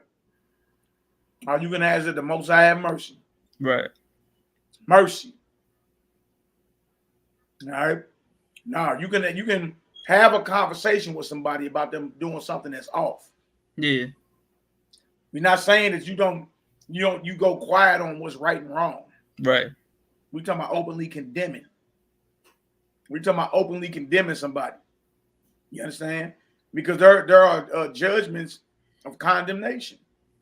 We talking about brick them, burning, hanging, right? You can go right through what we call the Torah today and bring out these judgments. There's judgments about burning women, stoning men and women, hanging men. Right? And you believe today you got the authority to do that. You don't. You don't. You don't. Because in essence, you'll be doing it to yourself. You know why? Because more than likely you guilty of the same thing. And also, like, to add on that, it's like we've been buying into this idea of like being separate or whatever, and that, you know, that we're not all one. You know, like we was talking about the mind, all is mind. And like when we say like all is mind, like all is a part of every woman, everything, every creature is a part of this collective like consciousness or whatever of like God, you know what I'm saying, and of the creator or whatever. And it's like if we know that we are the God experiencing himself, then it's like everybody, we're one, you know what I'm saying? So therefore, if I was to kill my brother, then I'm killing myself. If I'm killing the creatures of the Almighty, then it's like I'm killing myself, because we are actually one. We like I said, we've like been buying into this idea that like animals aren't the same as us. If we are all just mind, then what is the difference between me and a dog? What's the difference between me and an animal? It's like it's just the title that's put on them or whatever. Like they have thoughts just like we do. They have emotions and feelings just like we do, and everything. You know what I'm saying? Like if everything is mine, then we're all one. And I was just saying that to say, like, to agree, like, look, you're killing yourself. Yeah. That's all it is. You're hurting. You only hurt yourself. Like you said, the only difference is rank. You know what I'm saying? You ranked higher than that. You know what I'm saying? That animal or this. You know what I'm saying? This group of people or whatever. You know, like, because there's a divine order to things. But besides that, it's all life. Right. We all partake in the same breath of life. You know what I mean? We all partake in that. So we gotta stop being so condemning toward one another. All right, Matthew 7:3. What did it say? And why beholdest thou the mote that is in thy brother's eye, but considerest not the beam that is in thy own eye? Yes, that's hypocrisy, right? Right. Right. How you, brother? You need to get your spirit together. You need to get yourself together. You're going off. And the whole time, bro, you got a beam in your eye. You going off. Right. You understand? So that's why, like, you got to understand there's a level of rebuke, and then there's something called admonishment. And that's just you having a conversation with somebody, like, and usually that brother or sister already know they going off. You understand? 9 times out of 10, person be like, yeah, I knew that. I was tripping. I had a breach in spirit. I was completely off. And look, usually you ain't got to bring it up. They be so convicted, they be like, yeah, man, Mally, man, I was tripping, man. Okay. I ain't had to bring it up. Because the consciousness of the Almighty, you understand, won't allow you. Won't allow you just to, you know what I mean, sit around in violation. Like, you made to get yourself together. Truth. All right. So, yeah, you're concerned about the next man's downfalls and shortcomings, but you're not doing self-correction. Every day should be that, y'all. You should be examining ourselves daily. You should be examining yourself. It should be spiritual correction every single day. All right. Every day is something that you got to work on to get better. Every day. So how are you judging, or, you know, you going to the lake of fire, the Most High going to break your back for that. And you know you got work that you working on daily. Come on now, get yourself together. Right? Like, think. All right, go ahead, Hebrew. Let's get it. I be understanding that when, you know what I'm saying, when it's put, when the Most High like say something twice, you know what I'm saying, it's just something you really got to look at. He's saying it twice. It's a whole nother, you know what I'm saying, like 3 and 4, 7. Like, or how wilt thou say to thy brother, let me pull the mote out of thine eye, and behold, a beam is in thine own eye. Thou hypocrite. First cast out the beam out of thine own eye, and then shalt thou see clearly to cast out the mote out of thy brother's eye. Oh, wait, go ahead. Hey, look, they remind me of the flesh. You know what I'm saying? Because speak on it, bro. Go ahead. We sitting over. Yeah, you can't eat the pig. You know, you ain't supposed to be eating whatever. Like, you know what I'm saying? And it's just like, bro, you ain't supposed to be eating none of that. You know what I'm saying?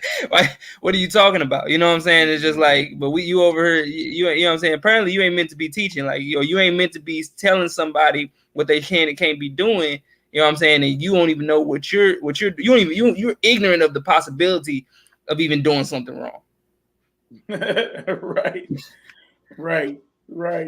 Exactly. Go on, big dog. Where you at? Verse what? 6? Yeah. Give not that which is holy unto the dogs, neither cast ye your pearls before swine, lest they trample them under their feet, and turn again and rend you. I'm gonna stop sharing right there.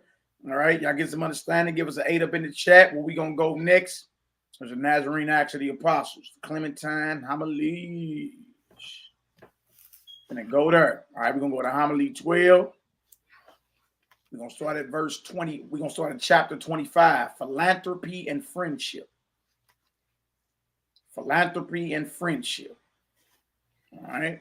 Let me get sure. Hold on for a second. Let's get it done.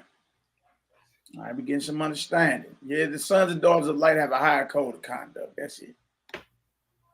You don't want to be honest with the Heavenly Father, you just got to get to it. You got to put off self. Start acting like your father. All right? Now, let's do this. Let's go ahead and eat, family. We're finna get into that philanthropy. Yeah, philanthropy and friendship, brother. All right, here it comes. It's gonna pop up. And let's make sure we get this done. All right. $1 million philanthropist, not fine. All right, we're gonna get into chapter 25, philanthropy and friendship. When you get into homily 12, chapter 6, Peter, Shimon K5 tells you what he eats. All right, bread, olives, and veggies. All right, first century documentation, Peter's exact journal that Clement documented and wrote down as he traveled with K5, while he did his battles with Simon Magus and all that. All right, let me know if y'all can see that. If I gotta remove our ugly mugs off the screen, and so be it. All right, let me know if y'all can see that. Darius, y'all can see that though? Yeah, just the bottom blocked off, but I'm pretty sure. Well, you know what? That's the end of the page. I'm gonna remove our faces off the. Okay. Let me remove our faces though. Hold on for a second. Let me remove our faces real quick. Right. Yeah, Latrey. Clementine Homily, brother. We on page 204, Homily 12. And y'all, for y'all that don't know, the Nazarene Acts of the Apostles and the Clementine Homilies is basically the same read. I think the Nazarene Acts may have some extended writings in there, but for the most part, it's the same thing. It's just like the Gospel of the Holy 12 and the Gospel of the Nazarenes. It's basically the same thing. It may be worded a little different, but it's basically the same thing. All right.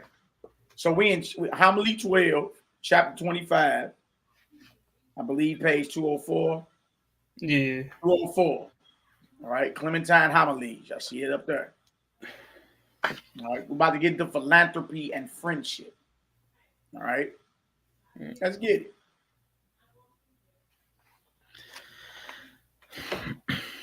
You ready, bro? And if y'all want to just, if y'all want to just like do each chapter, like alternate a chapter each, or however y'all want to do it. Yeah, we can do it. Let's do a chapter each.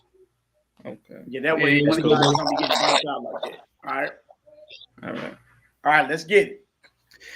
And when we were arrived and had partaken of food and given thanks according to our custom, there being still time, I said to Peter, "My Lord Peter, my mother has done a work of philanthropy in remembering the woman, her hostess." This is Clement talking to Peter. He ain't ashamed of calling Peter his master. You got what I'm saying? Peter's like the top apostle. You understand? He's like the top apostle. Peter still reports to James, though. But, Peter was that dude. Right? Clement is, going through his conversion process to be a Nazarene. You know what I mean? A Nazarene teacher at that. All right. So he's traveling with Peter. He calls Peter his master. So Clement is understanding that what his mother did is philanthropy because she's remembering a certain woman who she's familiar with. All right. When we get done, we're going to look up the definition of philanthropy. All right. But go ahead. Yeah, I want to say quick, because I remember a quick rundown. It's just like when his mother was basically down and out, you know what I'm saying? Her friend helped her. They didn't really have nothing, you know what I'm saying? They didn't really have nothing. They was kind of poor with each other, but her friend had a little abode or a tent or whatever it was, you know what I'm saying? And then she helped her out. And then because it ain't gonna say that on this part, but it's and then right after she helped her out, you know what I'm saying, when Peter and Clement found his mother, then she wanted to bring her friend in. So that's what they speaking on. Okay. Hold on, I'm gonna look up the definition of philanthropy for y'all real quick.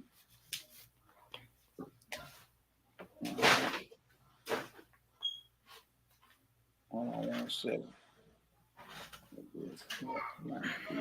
Definition. All right. Y'all can understand what it is. Philanthropy. All right, it says the desire to promote the welfare of others, expressed especially by the generous donation of money to good causes. You hear that? The desire to promote the welfare of others, expressed especially by the generous donation of money to good causes. Nothing wrong with philanthropy. All right, philanthropy, definition and meaning, Merriam-Webster's full definition of philanthropy: goodwill to fellow members of the human race, especially active effort to promote human welfare, an act or gift done or made for humanitarian purposes, goodwill to fellow members of the human race, especially. Okay, that's what we just read, right? All right, let's get back to this. So, but there's a difference between philanthropy and friendship.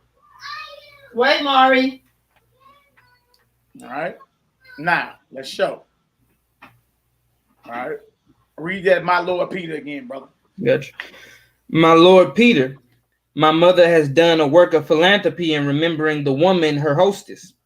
And Peter answered, have you indeed, O Clement, thought truly that your mother did a work of philanthropy in respect of her treatment of the woman who took her in after her shipwreck? Or have you spoken this word by way of greatly complimenting your mother? Right. He's basically telling them like you don't know what philanthropy is, which Right. is the welfare, looking out for the welfare of others by alms. All right. He said, "Oh, you just complimenting your mother." Go ahead. But if you spoke truly and not by way of compliment, you seem to me not to know what the greatness of philanthropy is, which is affection towards anyone, whatever in respect of his being a man, apart from physical persuasion. Because you don't know what the greatness of philanthropy is, right? Affection towards anyone, whether in respect of his being a man, apart from physical persuasion. Now remember, one of the attributes of the Almighty is what? That his sun shines on the righteous and the wicked. Right. That his rain falls on the righteous and the wicked. Correct? Right. Well, Peter is setting Clement straight in his understanding about philanthropy. Because philanthropy is what? Affection towards anyone. Exactly. Whatever in respect of his being a man, apart from physical persuasion. Right? Meaning it's you having affection and doing righteousness towards someone, even if you don't know them. But see, Clement's mother knew the hostess. So is this friendship or is this philanthropy? Right. All right, go ahead, brother. Then it was like then he put it like I said before, it's a you helped me out, so I got to help you out type deal. Right. But not even do I venture to call the hostess who received your mother after her shipwreck philanthropic. For she was impaled by pity. She was impaled by what? By pity. By pity. So we can't call the hostess philanthropy. She was impaled by pity. Go ahead. And persuaded to become the benefactress of a woman who had been shipwrecked. Oh, go ahead. Who was grieving for her children, a stranger, naked, destitute, and greatly deploring her misfortunes. Go ahead. When therefore she was in such circumstances, who that saw her, though he were impious, could but pity her. So that it does not seem to me that even the stranger receiving woman did a work of philanthropy, but to have been moved to assist her by pity for her innumerable misfortunes. Yeah, it just you move by pity. That ain't philanthropy. Right. Philanthropy is a desire to do goodwill regardless of the situation. Regardless of your acquaintance with that person. You see that? He said, man, who wouldn't have been moved to pity after they seen your mother's condition? Right. So we can't say you being moved by pity to do something right, philanthropy. It ain't saying what you're doing is wrong. It ain't saying what you're doing is wrong. You understand? But it's not, but we can't call it philanthropy though. It ain't on that level. Yeah, it's not that. Right? It ain't wrong. You know what I mean? Yeah, you're supposed to look out for those and have pity on those of your loved ones that happen to fall into a jam and all that. But it's not philanthropy though. Because philanthropy is a desire to do a goodwill regardless of your acquaintance, regardless of their situation. Right. All right, go ahead. And how much more is it true of your mother that when she was when she was in prosperous circumstances and requited her hostess, she did a deed, not of philanthropy, but of friendship. Yeah, because she was acquainted with her. All right. She was acquainted with her. That's why she did it. It was a friendship. My friend on hard times, let me look out for my friend, which is nothing wrong with it, but that's not philanthropy. Yeah, that's you being a sincere friend, being there for someone. That's what that is. Yeah, it also like explains more what Messiah was meaning when he was like, if you love those that love you, you know, like basically like what profit is that? Like what you gonna get out of that? Because you loving those that love you. It's all, you know. Right. Right, exactly. Exactly. Yeah. You feel me? Because the children of light got to do it regardless. Regardless. You know, you move to make something happen. Most High move you, inspire you. You understand? To bless someone, it ain't got nothing to do with, I mean, even though it can, but it ain't necessarily got to do with you being acquainted with them or their condition. You just know, Most High moved it on me to do that. You know what I mean? Watch this. Go ahead. A wicked person to do something for somebody. Huh? You know what I'm saying? I said a wicked person to do something for somebody that do something for them. Right. Right. For there is much difference between friendship and philanthropy, because friendship springs from requital, but philanthropy, apart from physical persuasion, loves and benefits every man as he is a man. Yeah, there's a difference. You know what I mean? A friendship springs from, okay, I did you a favor, you owe me a favor. Nah, I do you a favor, I owe you a favor, back and forth. You did that for me, I owe you. I did this for you, you owe me. Mm-hmm. The payback, right? But philanthropy, apart from physical persuasion, loves and benefits every man. Yes, he is a man. Wow. Wow. Sound like that perfected path we was talking about. That the Messiah was teaching about.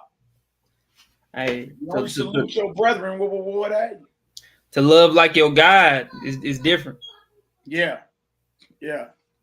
Exactly. Where we at? Let's get it. If therefore, while she pitied her hostess, she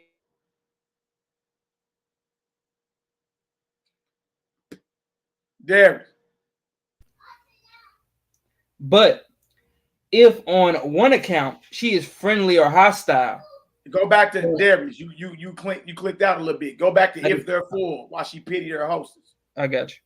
If therefore while she pitied her hostess, she also pitied and did good to her enemies who have wronged her, she would be philanthropic.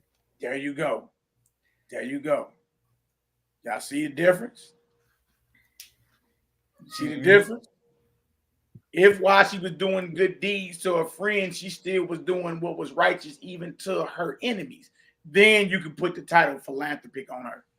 Right. That's philanthropy she's doing, because friend or foe, she's blessing. Friend or foe, she's praying for him. Yeah, that perfected path. The character or the mind or the spirit of your Father, the Creator. Now, a lot of us, that's hard to do. It's hard to do because what we've received as the truth, you understand, we've been in agreement with, but it's not the character of the Father that the Messiah taught. All right. Go ahead, Hebrew. Let's get it. But if on one account she is friendly or hostile, and on another account is hostile or friendly, such an one is the friend or enemy of some quality, not of man as man. Exactly. All right, she friendly or hostile. That shows either friends or enemies. That's it. Right? But it ain't philanthropy. It's not philanthropy, because philanthropy, you got to bless your friend and your foes. You got to pray for your friends and your enemies. Y'all see that? All right, makes sense? All right, we in chapter 26, Homilies 12. Yep. And it says, then I answered, do you not think then that even the stranger receiver was philanthropic, who did good to a stranger whom she did not know? Then Peter said, compassionate indeed, I can call her, but I dare not call her philanthropic, just as I cannot call a mother philanthropic. Philotechnic. What they say? Technic. Philotechnic, for she is prevailed on to have an affection for them by her pangs and by her rearing of them. Yeah, I can call you compassionate, but it's not philanthropy. See, there's a difference. There's a difference. That philanthropy is a divine attribute of the Heavenly Father. Friend or foe, get it, son. Friend of foe get his rain. We go ahead, Op. As the lover also is gratified by the company and enjoyment of his mistress, and the friend by return of friendship, so also the compassionate man by misfortune. However, the compassionate man is near to the philanthropic, in that he is impelled apart from hunting after the receipt of anything to do the kindness. But he is not yet philanthropic. Then I said, by what deeds then can anyone be philanthropic? And Peter answered,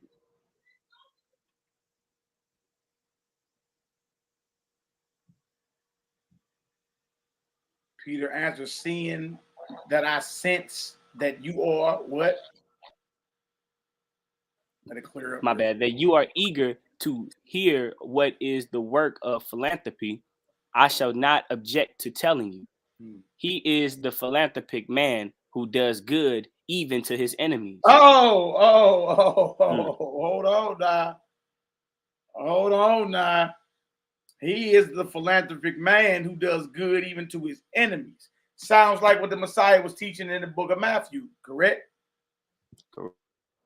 Correct. Sound like Peter got the memo. He got the memo. Yeah. Now you on that perfected path. Now you ascending Jacob's ladder now. Because if you only do good to those who do good to you, what reward have you? You'll never achieve oneness with the Creator. If you only salute those that salute you, what profit have you? You'll never achieve oneness with your Maker like that. I don't mess with those that don't mess with me. I be hearing a lot of cool hip talk on Instagram. It be bros reposting it and all that. You don't mess with me, I don't mess with you. You know what I'm saying? You don't talk about me, I don't talk about you. You don't pray for me, I don't pray for you. I mean, I'm cool with that. Everybody clapping like what he's saying was so deep. You're like, bro, that's not the perfected way. It ain't. No, that right there is what you've been tricked into doing. You'll never achieve oneness like that. You'll never experience the kingdom of heaven under that mindset. We're gonna be in the reality of the kingdom of heaven and clicked up and clicks. Yeah, I don't mess with them over there on the East Gate. Cool. Niggas ain't right, man. You know what I mean? Nah, I don't mess with them over there on the North Cape, bro. Nah, we good. Nah, you'll never achieve the kingdom of heaven like that.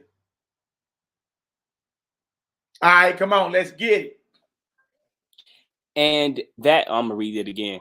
He is the philanthropic man who does good even to his enemies. And that is not so. It's in this, my bad. It says, and that is so, that it is so. Listen, philanthropy is masculo-feminine. So it's masculine and feminine principles dealing with philanthropy. Look at Peter going in with the science. Yes, sir. That balance. Going in with the science, son. Ain't done. Hold on. Philanthropy is masculo-feminine. Masculine and feminine principles. Are you serious? Okay, go ahead. And the feminine part of it is called compassion. Right. And the male part is named love to our neighbor. So now you know the feminine part of it. You understand? Compassion. The male part of philanthropy is love to our neighbor, meaning you love your neighbor, next brother and sister, as if they're you. All right, go ahead. But every man is neighbor to every man, and not merely this man or that. For the good. Go ahead. For the good and the bad, the friend and the enemy are alike men. Oh man, they probably don't want to read this no more. You sure? Nah. They don't want to read this no more. I'd rather hate everybody. Look what that said. But every man is neighbor to every man. And not merely this man or that. For the good and the bad, the friend and the enemy are alike men. It goes into that the parable about the man that went down to Jericho and fell amongst thieves. Mm-hmm. And the priest, 2 priests saw him and kept it moving. It was the Samaritan that looked out for him. He said, well, which one of these was his neighbor? The one that showed him mercy. Go and do the same, and you shall live. You see that? See, we talking about the perfected path, and we talking about Israelite culture that kept us walking around in the wilderness in a circle for 40 years. We talking about what our Messiah taught about oneness with his Father. We talking about your decrepit elders breakdown of today's Torah portion. Which one you gonna follow? We. All right, come on, let's get it. All right, it says, it behooves, therefore, him who practices philanthropy to be an imitator of God. Dagger.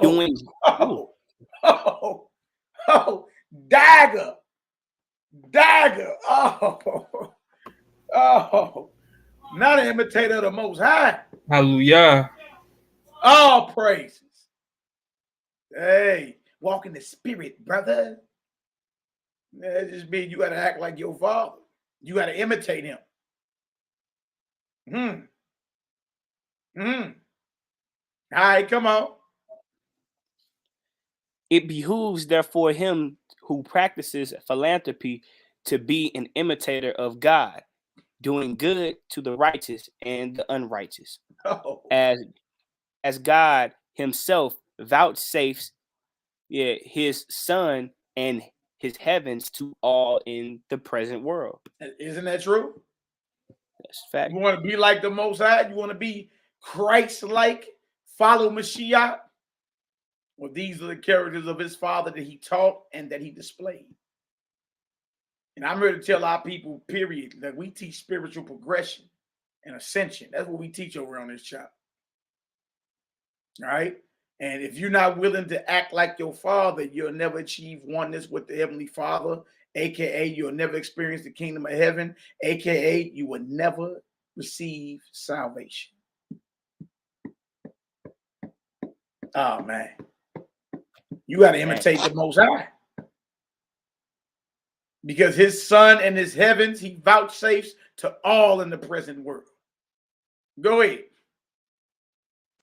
It says, but if you will do good to the good, but not to the evil, or even will punish them, you undertake to do the work of a judge. You do not strive to hold by philanthropy. Wow. So you see, we ain't been acting like the Almighty. We've been acting like we got the right to judge. All right, let me see if y'all been listening up in the chat. Basically, what is philanthropy? In the chat, let me see if somebody can type that in. All right, we going into the next chapter. Who can judge? What is philanthropy? According to what we just read. What is philanthropy? Let me see if y'all paying attention. Let's see who got it. All right. We've been out here playing judge. Let's see who got it. I don't hear no bell. There you go. Kila. Jeremy Yah. Oh, man. Yeah, y'all hit the spot on, didn't y'all?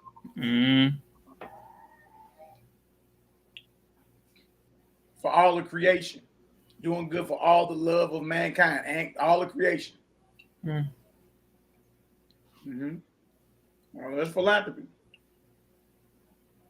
That's philanthropy. It seems like y'all got it. All right, now let's get to this judgment. I'll be read Matthew 7, don't judge, right? Right. Peter breaking the teachings off. All right. All right. Look at your show and they're answering. Nehemiah, where you at, big homie? Now we're gonna hold Nehemiah to the flame. All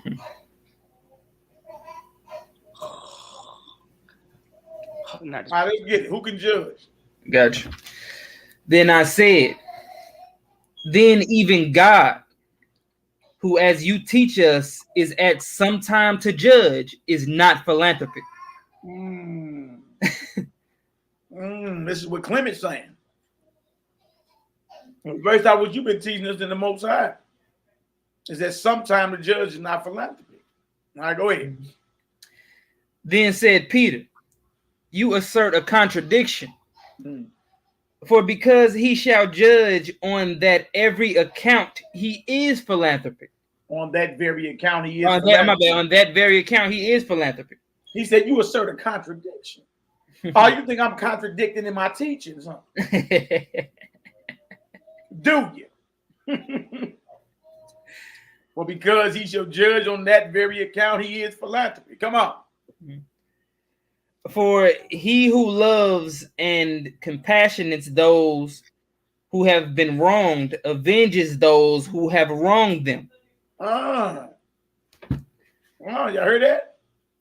Read that again, Darius. For he who loves and compassionates those who have been wronged avenges those who have wronged them. So there is a judgment.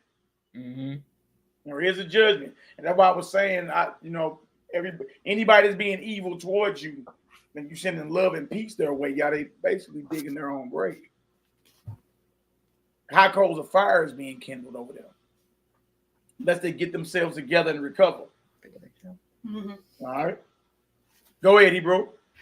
Then I said, if then I also do good to the good and punish the wrongdoers in respect of their injuring men, am I not philanthropic? Oh, look, trying to catch him up. Trying to catch Peter on up, huh? Go ahead. And Peter answered, if along with knowledge you had also authority to judge, you would.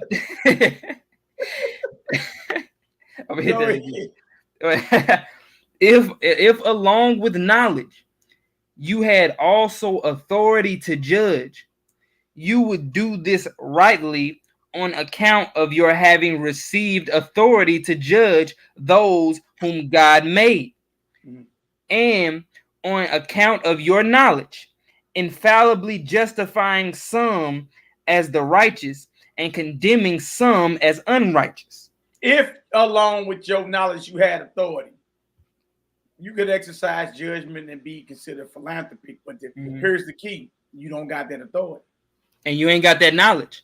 Hey, you ain't got it.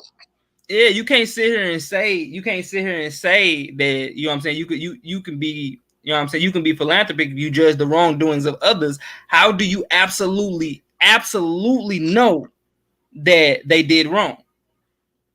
Right, he about to get into it. He about to break it off. But if you had authority along with that knowledge, then you would be considered that. But here's the key: man doesn't have it. Exactly. Man does not have it. All right. And as we keep reading, you're gonna see why. That's why, and this is going into Messiah saying, "Judge not." Right. This is why. Go ahead. Then I said, "You have spoken rightly and truly. For it is impossible for anyone who has not knowledge to judge rightly. For some time, it's impossible for anyone who has not knowledge to judge rightly."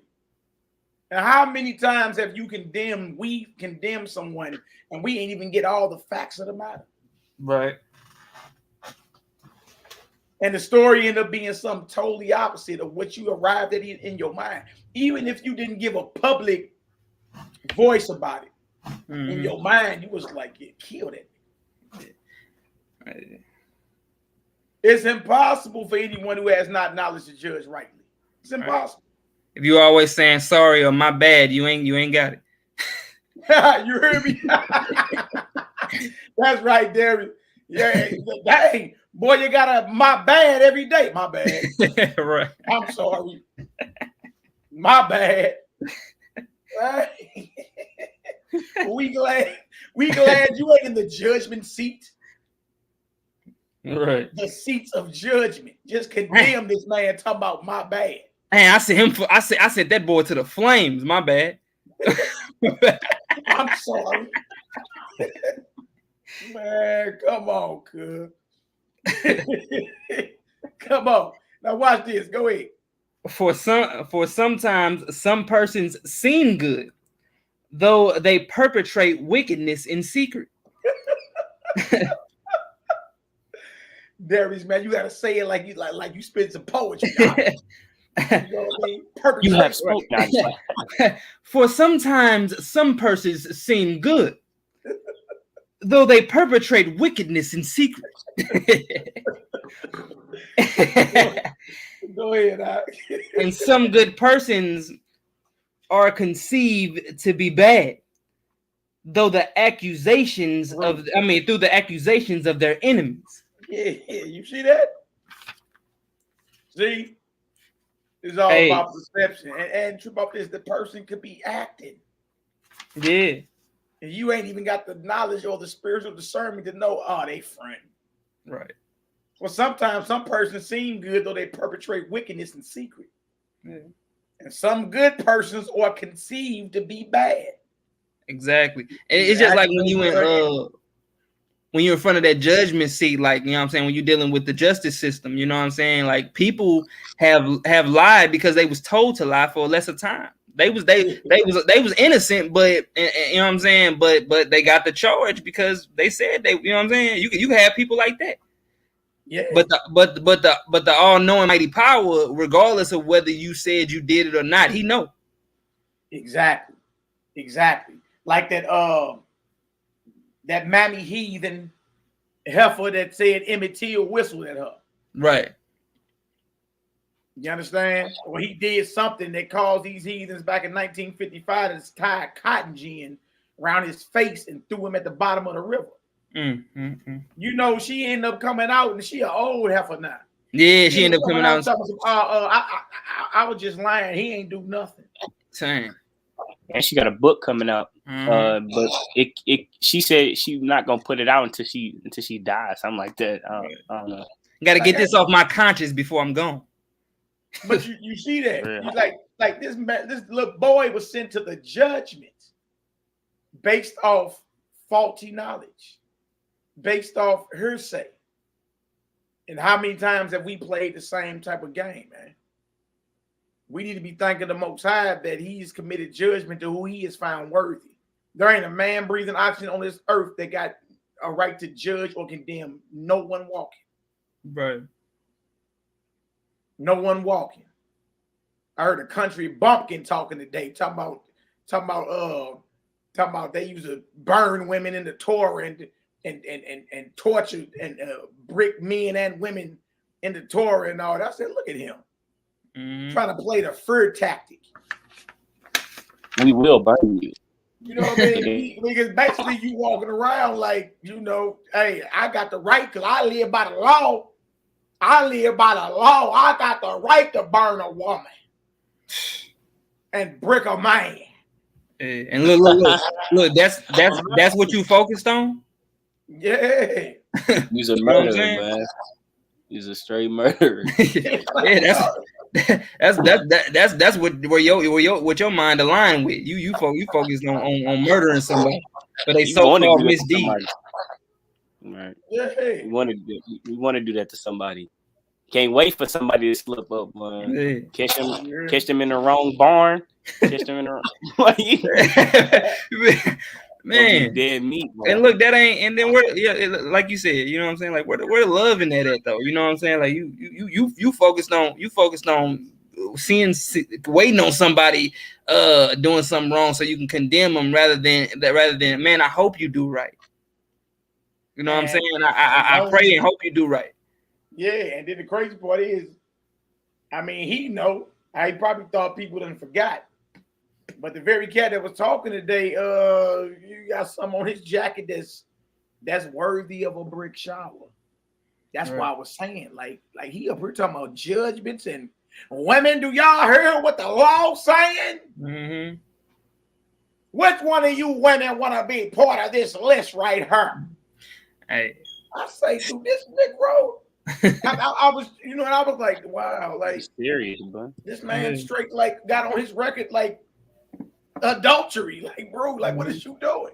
And still got the woman.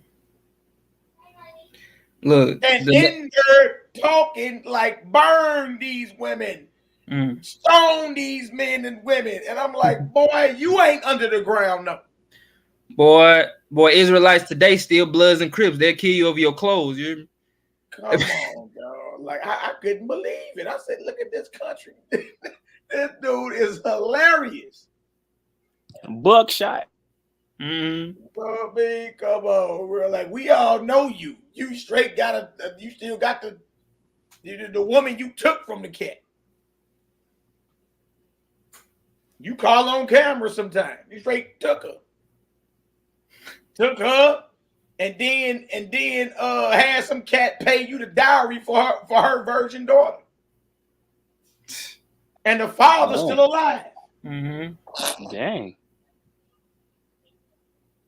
And got the nerve to talk about stoning somebody and burning a woman that played a whore in her father's house. And stoning somebody that committed adultery, bro. And one of your women you straight took. The whole nation know it. I'm like, bro, you gotta thank the Most High, man. The wisdom of the Most High is so powerful. He say, dang, cuz on blood. On blood. Going on. That's so powerful. Yeah, keep talking about Cayenne Pepper, man. No, I ain't talking about him. He's another character. I ain't talking about him. You know what I mean? Y'all all know. Y'all know who I'm talking about. I just ain't going, that ain't what it is. I'm just saying how quick we are as a people to judge and condemn someone. And bro, you guilty of the same thing. Like, what is you saying? The entire nation know you guilty. See, you gotta watch that, man. You gotta really watch that. Because everybody ain't right. Everybody ain't right, man. Okay? Come on, Hebrew, let's get it. But even if one judges having the power of torturing and examining, not even so should he be, he altogether judge righteously. Y'all hear that? See, even if you was interrogating and torturing somebody, that don't mean that you will receive the proper knowledge and authority to judge righteously. All right, go ahead. There. My bad, bro. I ain't clicked the unmute, but for some persons being murderers have sustained the tortures and have come off as innocent. Y'all hear that? Somebody can go through your interrogation and be lying the whole time and get through it. And here you go because they didn't squeal while they was on the meat hook. You done let the wicked off. Wow. Wow. Go ahead, Hebrew. While others being innocent have not been able to sustain the tortures, but have confessed falsely against themselves. That's what I was talking about earlier. Yeah. And have been punished as guilty. Do y'all hear this? See, and here you go judging. You done let the wicked off because they withstood an interrogation. And you done condemn the righteous because they couldn't withstand an interrogation and torture. How are you judging righteously when the wicked were acquitted and the righteous were condemned? How? There ain't a man or woman breathing oxygen on this earth that got the authority to condemn anybody. Period. Judge not lest you be judged. Judgment ain't been appointed to you. Judgment been given to Mashiach, and he gave that judgment to the 12 apostles who would judge the nation. Judgment ain't been given to us. Here you go reading about some judgments, and really that's what it is. You want to be justified and you want to kill and murder somebody. That's what that's about. And really it's psychological because you ain't doing nothing but playing mind games. It's a fear tactic that you playing on your assembly. Straight up. Difficulty of judging. If y'all get some understanding so far, give us a 4 up in the chat. All right. All right, that's right. It's like King David condemning for somebody for something that he did. That's exactly right. And he got everybody, burn her with fire. What did it say? Burn her with fire. Stone Bring it him with up. stones. What did it say? Stone him with stones. Bring it up. That you put out the evil in Israel. I say, wow, this dude is something. That's right. Bro, you got your little, your little adultery sitting right over there. Like, what are you doing? What are you doing, man? Stop that. That's what that mean by get that beam out your own eye before you remove the mote out of somebody else's. You understand? And again, that don't mean you can't have a conversation with somebody about, hey, look, you going off with that. That's wrong. That don't mean you can't discern between what's right and wrong. We talking about condemnation. And I know when it happened to you, that's a gut punch. You be ready to, I'm ready to go load up and hit everybody. You can't do that. Don't do that. Don't do that. Because all we got to do is have a conversation and examine your life. And when we examine your life, you be like, you know what, bro? I'm actually guilty of it. I did that back in the day. It just came back so hard on me. 20 years later, I didn't think it'd never come back on me. Came back so hard on me. Also, the seeds was planted 20 years ago. So what you put out, you got back. What you put out, you got back. The adultery you did 20 years ago came right back at you.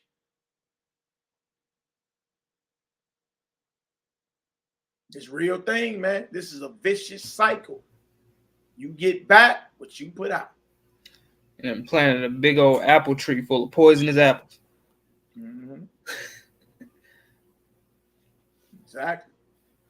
All right. We in chapter 28. The difficulty of judging.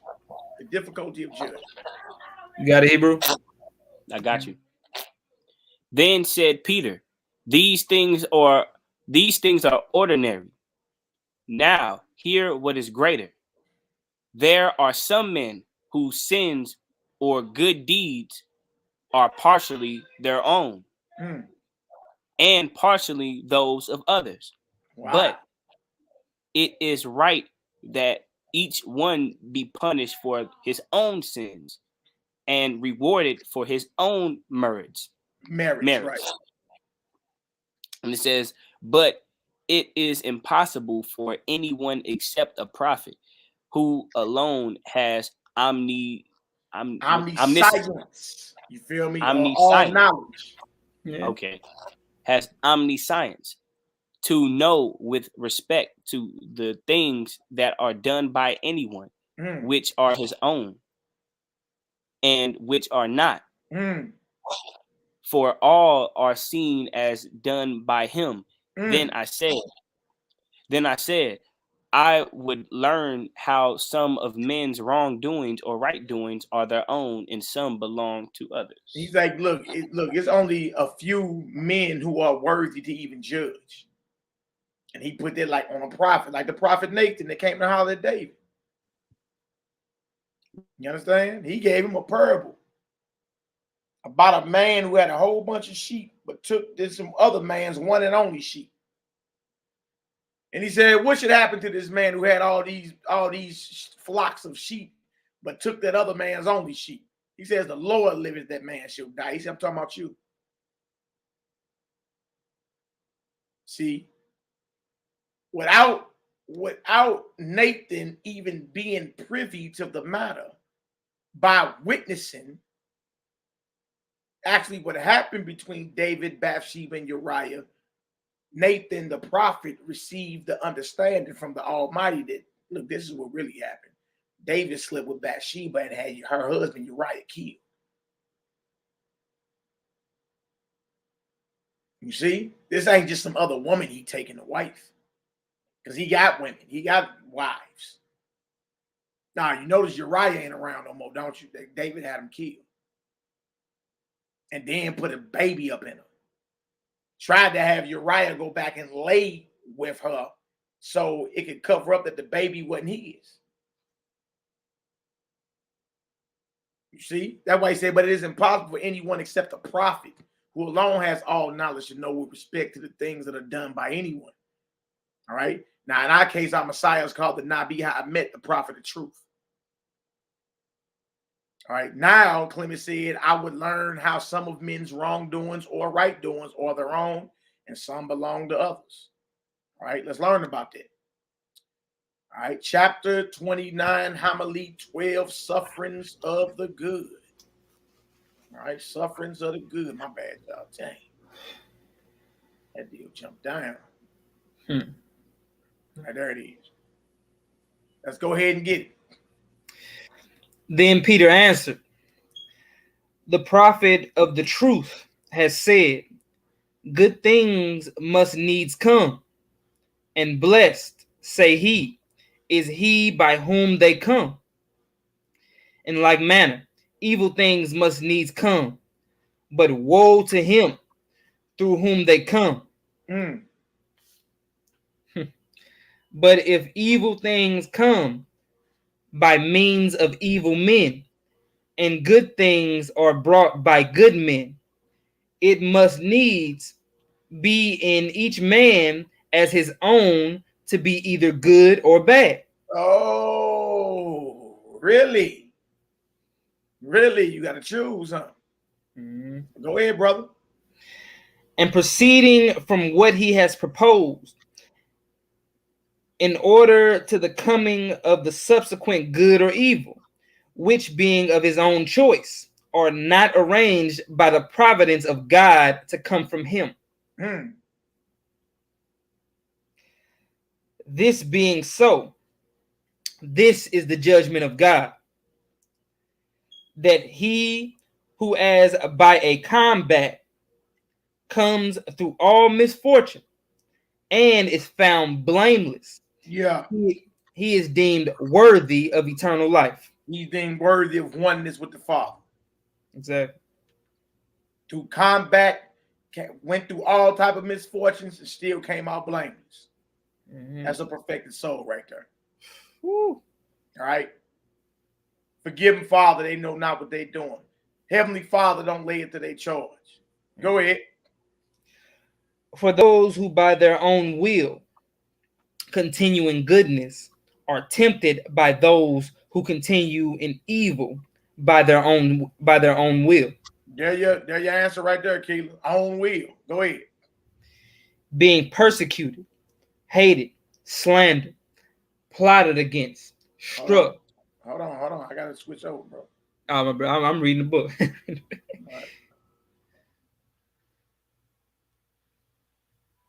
All right, go ahead.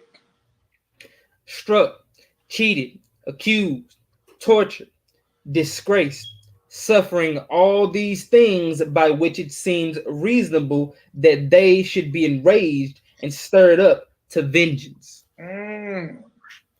Reasonably, you would think they would be, they would be enraged and stirred up, but they suffered these things.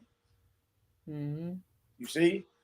Remember, I've been saying, what you put out is what you get back, even if you're reacting to how others are coming against you, even if you're under attack. It's all a test. All right? Go ahead. Chapter 30. Who got it? I got you. It says, but the master, knowing that those who wrongfully do these things are guilty by means of their former sins, and that the spirit of wickedness works these things by means of the guilty, has counseled to compassionate men, as they are men, and as being the instruments of wickedness through sin.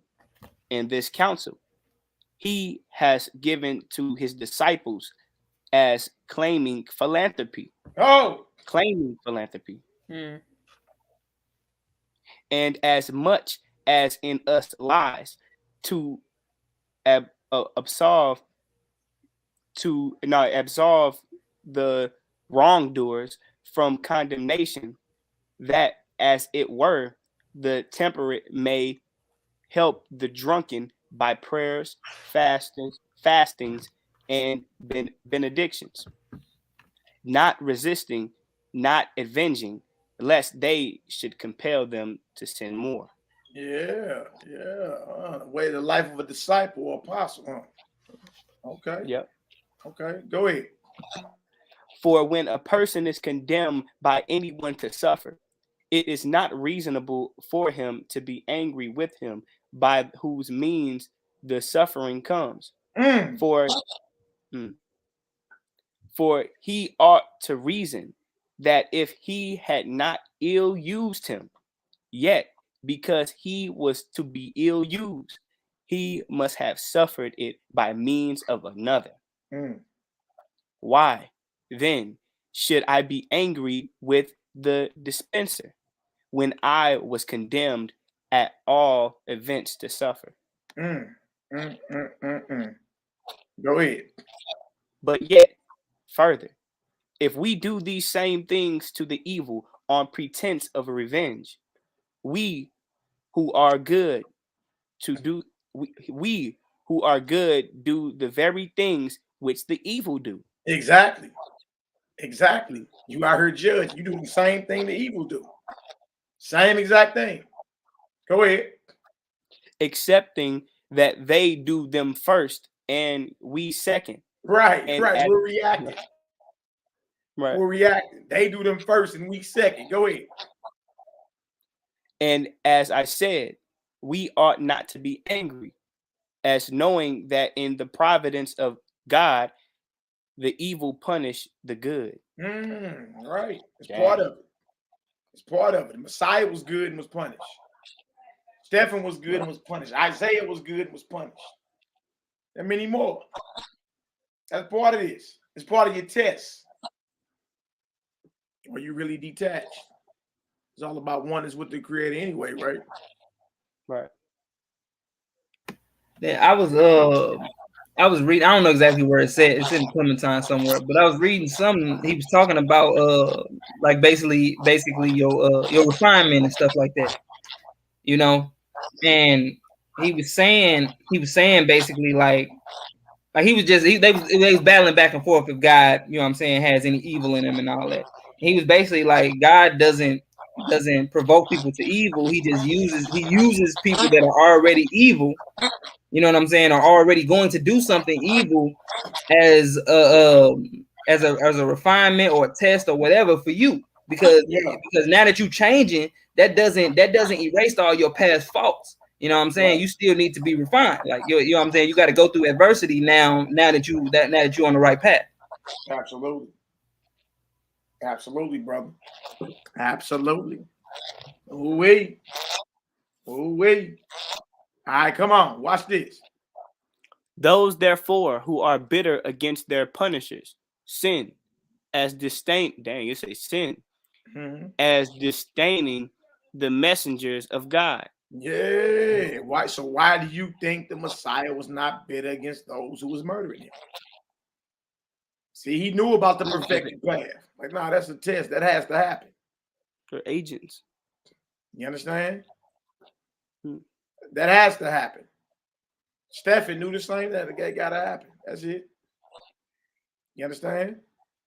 Happy, mother and 7 sons. Okay. Elder Eleazar. Because they understood who they are and who they were. You understand? That's all. But knows what he's saying. If you bitter against your punishers, you sin.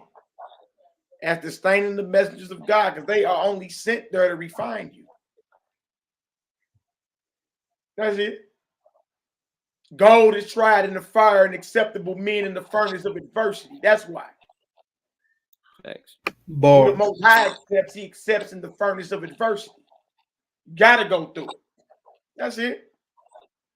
You thought this was all about ice skating backwards and hitting spins in the air and just gliding on into oneness? No, this is a thin, narrow, bumpy path here. And it comes with plenty of enemies. Plenty. All right, go ahead. Those, therefore, who are bitter against their punishers sin as disdaining the messengers of God.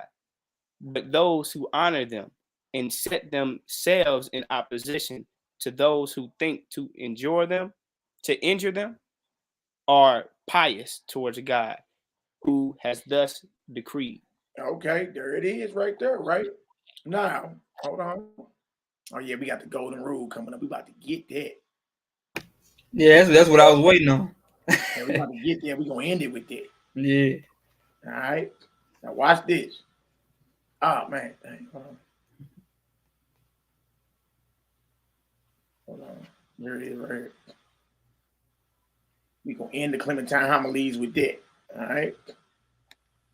Then we got more. Go ahead, Derry. You sound like you want to say something, brother. Talk to me. Bro, it's all good. It's you know what I'm saying. Like I said, I was waiting on that. I'm like, when Peter hit you with them golden rules, boy. Yeah. It's he's saying something. Them golden rules hit hard. And he got a lot of them in here. Yeah. And another golden rule. Right. That's the first one I had. I got hit with when I was going through this. That golden rule of philanthropy. I'm like, dang. Okay. Yeah, I got to switch some things up.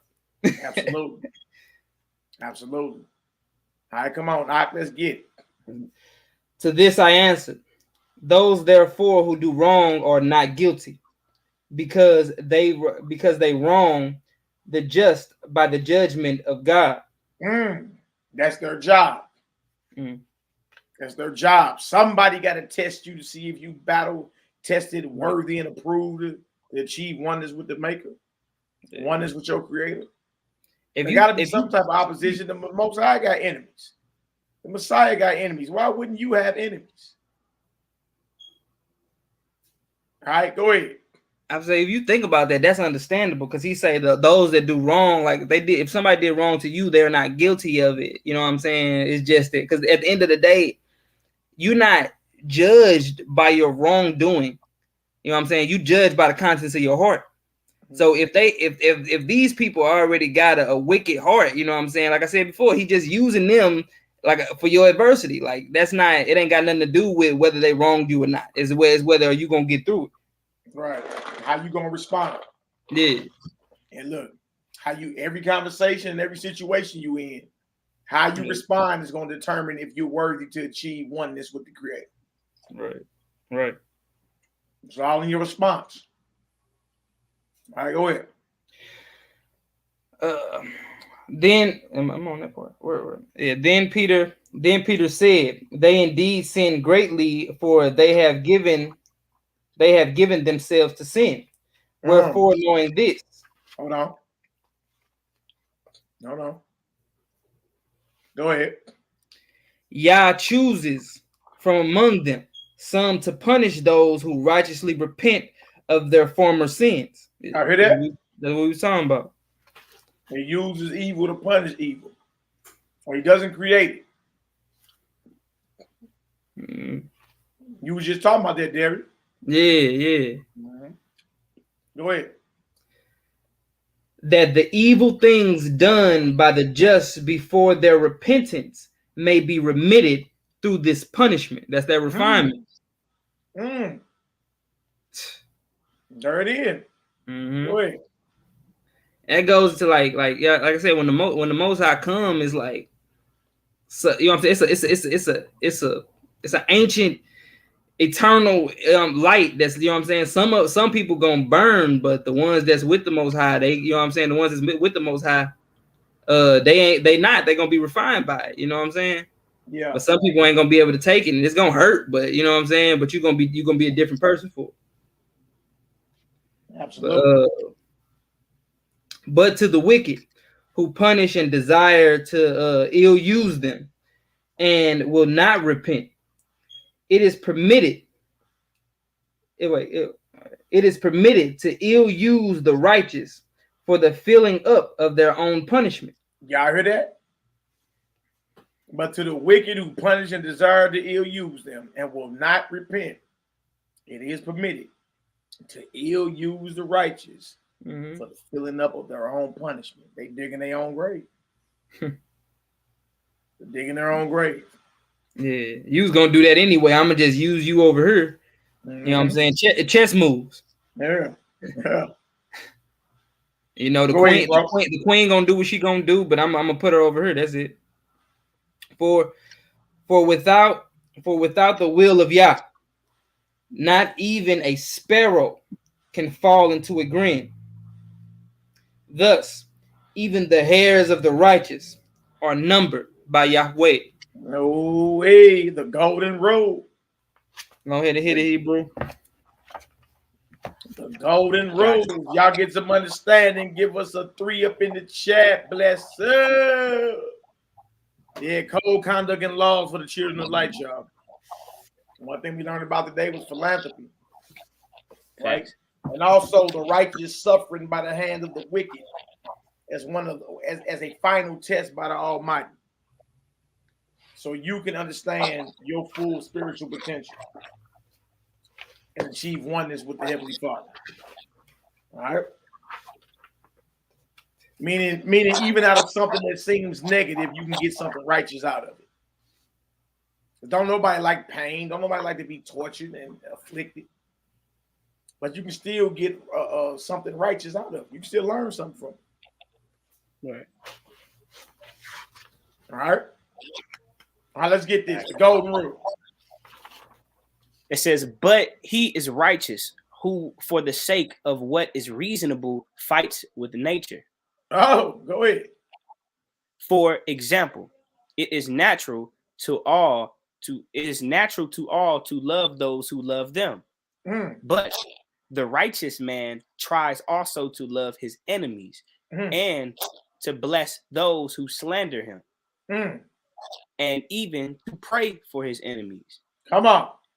And to compassionate those who do him wrong. You see what he mean by the righteous man gonna fight against nature? Right? It's natural to all to love those who love them, but the righteous man gotta fight against that. He don't just love those that love him. He love his enemies. He bless those who slander him. He pray for his enemies. Compassionate to those who do him wrong. See, that's that path right there. That's that path. Because again, the eternal truth is what? Whatever I put out, I'm getting back, even if I'm reacting to it. So if you answer fire with fire, fire is what you get back into your bosom. Gotta fight it with water. So if you want to receive blessings, you gotta give blessings. You got to give prayers. You got to give all that because that's what you want to receive. How you respond is going to determine if you're worthy or not of salvation, the kingdom, or oneness with the Creator. All right? And y'all in a world that teach you, hit them back. In a world that teach you, look, United States and Russia and China, they finna go to war. As we see, answering fire with fire has not been the solution. It's impossible. Why? Now look at this. Go ahead. It says, wherefore, also he refrains from doing wrong and blesses those who curse him, pardons those who strike him, and submits to those who persecute him, and salutes those who do not salute him. Share such things as he has with those who have not. Persuades him that is angry with him, conciliates his enemy, exhorts the disobedient, instructs the unbelieving, comforts the mourner, being distressed, he endures. being ungratefully treated, he is not angry, but having devoted. Wow. You want me to stop there? Wow, y'all hear this? Yeah, see, that's the character of the Almighty. That's the character of the Almighty, y'all. And what we've been learning in this Israelite way is not what the Messiah taught when it comes down to the character of his father. It's just not. It's not. Because a righteous man gonna fight against all that. He gonna fight against nature in that aspect and say, nah, loving those that love me benefits me none. I never achieved the kingdom of heaven loving those that love me. I gotta love my enemies and pray for those that hate me and slander me, and be compassionate to those who want to torture me. And wow, all this, being distressed, he endures. Being ungratefully treated, he is not angry. You know what I mean? It's just what it is. Come on, Knock, let's get it. It says, oh yeah, but having devoted himself to love his neighbor as himself, he is not afraid of poverty, but becomes poor by sharing his possessions with those who have none. You hear that? Yeah, even the righteous man, the child of light, ain't even afraid of poverty. He literally give you his last and he ain't got it. Yeah, because the abundance of material possessions does not define you as a child of light. If we ain't learned anything today, we learn that. All right, go ahead. It says, but having devoted himself to love his neighbor as himself, he is not afraid of poverty, but becomes poor by sharing his possessions with those who have none. But neither does he punish the sinner, for he who loves his neighbor as himself, as he knows that when he has sinned, he does not wish to be punished, so neither does he punish those who sin. Right. When you go off, boy, you don't want to be punished. Facts. How can you judge or punish someone when you guilty of the same thing? All right, go ahead. It says, so neither does he punish those who sin, and as he wishes to be praised and blessed and honored, and to have all his sins forgiven, thus he does to his neighbor, to his neighbor, loving him as himself. That's right. In one word, what he wishes for himself, he wishes also for his neighbor. Y'all heard that? That's the summary of the whole thing. What you want for yourself, you want for the next brother and sister. Because the next brother and sister they are you. And we are one. All right, go ahead. In one word, what he wishes for himself, he wishes also for his neighbor. For this is the law of God and the prophets. This is the doctrine of truth. Hold on. You in the truth, huh? TROOF, the truth. The truth. Or are you in the truth? He just broke down what the Torah of Yah is and the prophets and what the doctrine of truth is. And it is not the so-called Torah portions in your 613 laws or the Israelite heritage you received walking in a circle in the wilderness for 40 years in error. That's not it. That ain't what Mashiach taught. He taught the eternal Torah. Oh, wait. He just said that's the doctrine of truth right there. For this is the law. In one word, what he wishes for himself, he wishes also for his neighbor. For this is the Torah of Yah and of the Nabim, the prophets. This is the doctrine of truth. Good night. There it is. There it is.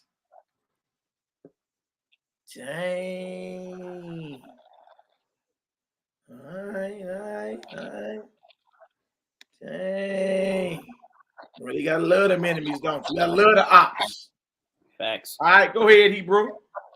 And this perfect love towards every man is the male part of philanthropy. But the female part is it is of compassion. Now look, every man is the male part of philanthropy. Love towards every man is the male part of philanthropy. The female part of it is compassion. Hold on. We burn plant-based now, baby. That is to feed. That is to feed the hungry. To feed the hungry.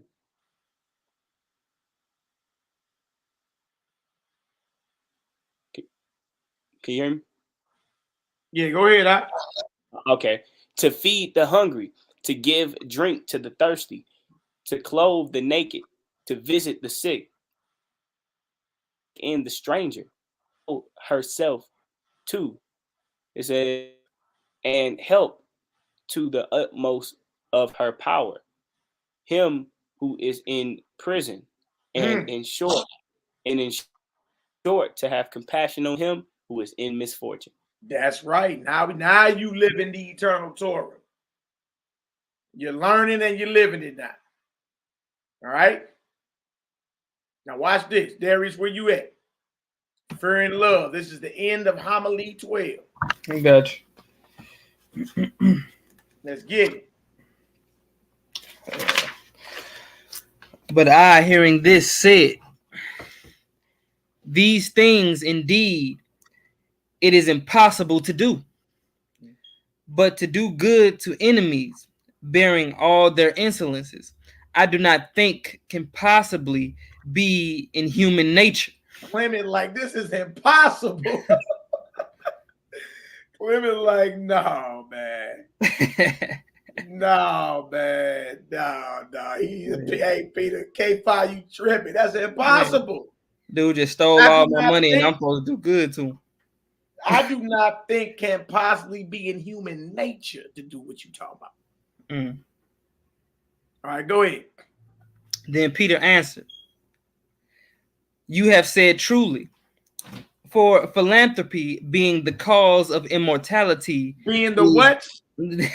Being the cause of immortality. Being the what there is? The cause of immortality. Do y'all hear what philanthropy is? It's the cause of immortality. We've been talking about the perfected path the whole time. We've been talking about oneness with our Creator the whole time. We've been talking about salvation or the kingdom of heaven or immortality the whole time. And the world to have you thinking this is soft. No, we talking about being immortal. And philanthropy is the love, the sincere love for the all of the most highest creation, whether you know them or not. Oh wait. It's the cause of immortality. That's why you got to pray for your enemies. That's why you got to bless those that curse you. That's why you got to love those that hate you. That's why you got to look out for the less fortunate. Why? It's the cause of immortality. It's the perfected path. It's the ascension of Jacob's ladder. It's the process to becoming one with your maker. Here we go talking about we want to be like Messiah. Messiah said, me and my Father are one. You want to be like him when you got to act like his Father. And put on philanthropy. Say philanthropy ain't human nature, it's God nature, huh? It's Yah's nature. That's right. Being the cause of immortality. Go ahead. Is given for much. Then I said, how then is it possible to get it in the mind? Clip it like, hold on. All right, go ahead. Then Peter answered, oh, beloved Clement, the way to get it is this.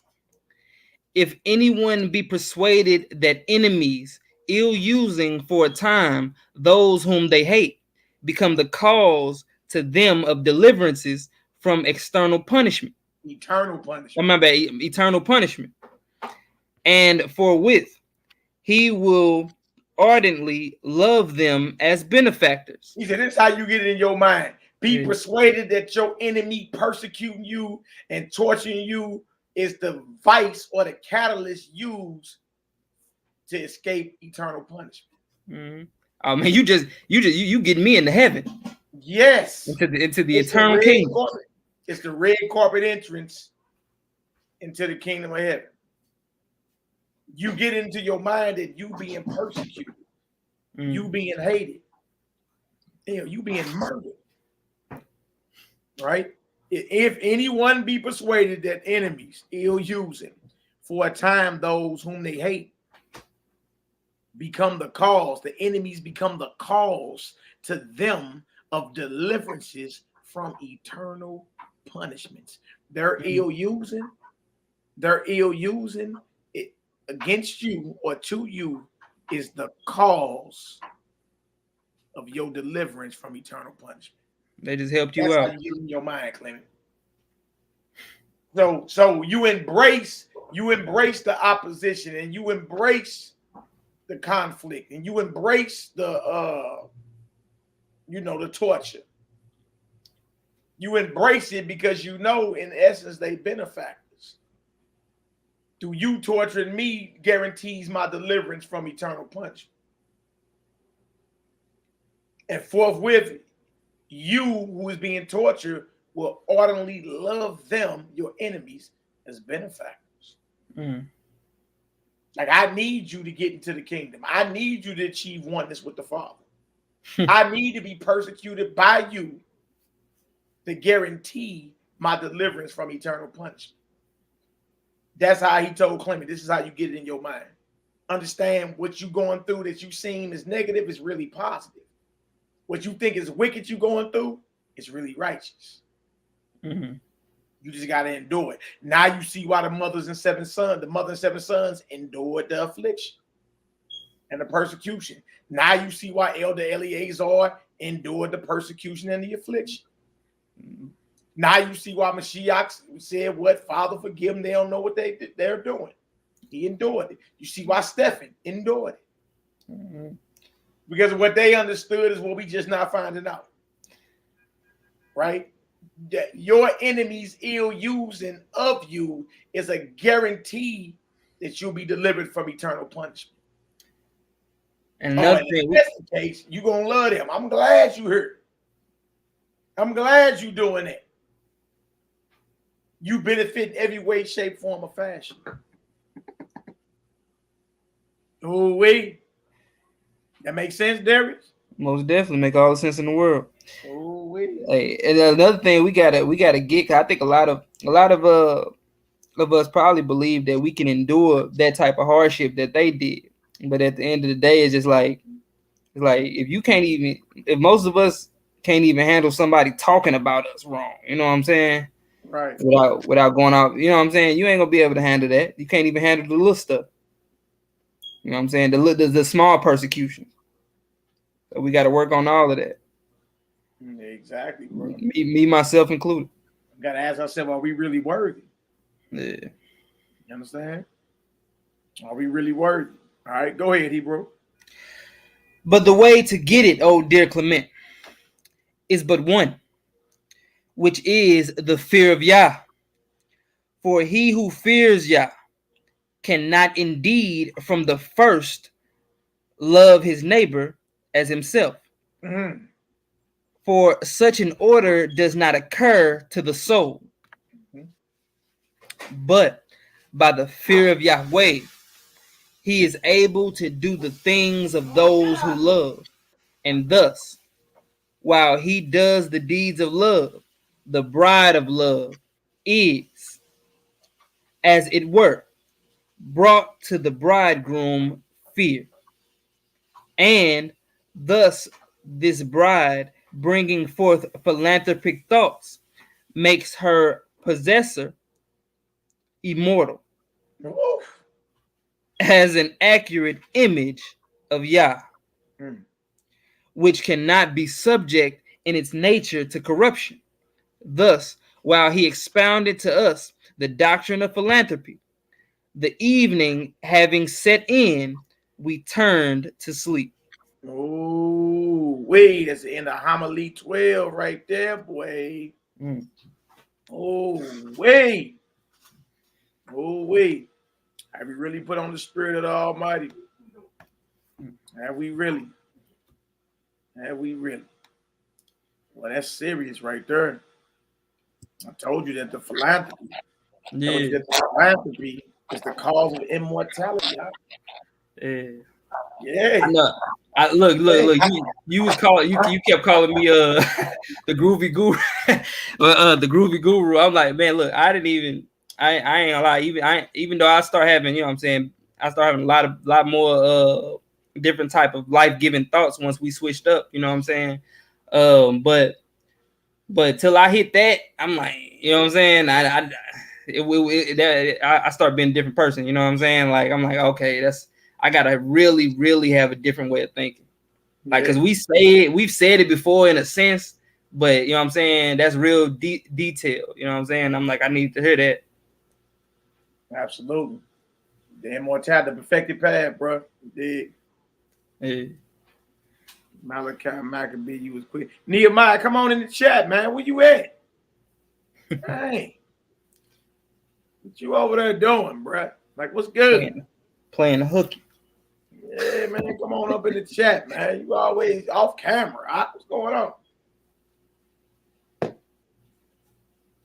We all good. You operate.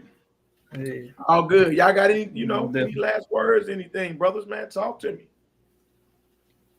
Hey, man, that's go ahead, bro. Now I was saying it sparked something in my mind when it was talking about like the fear of God.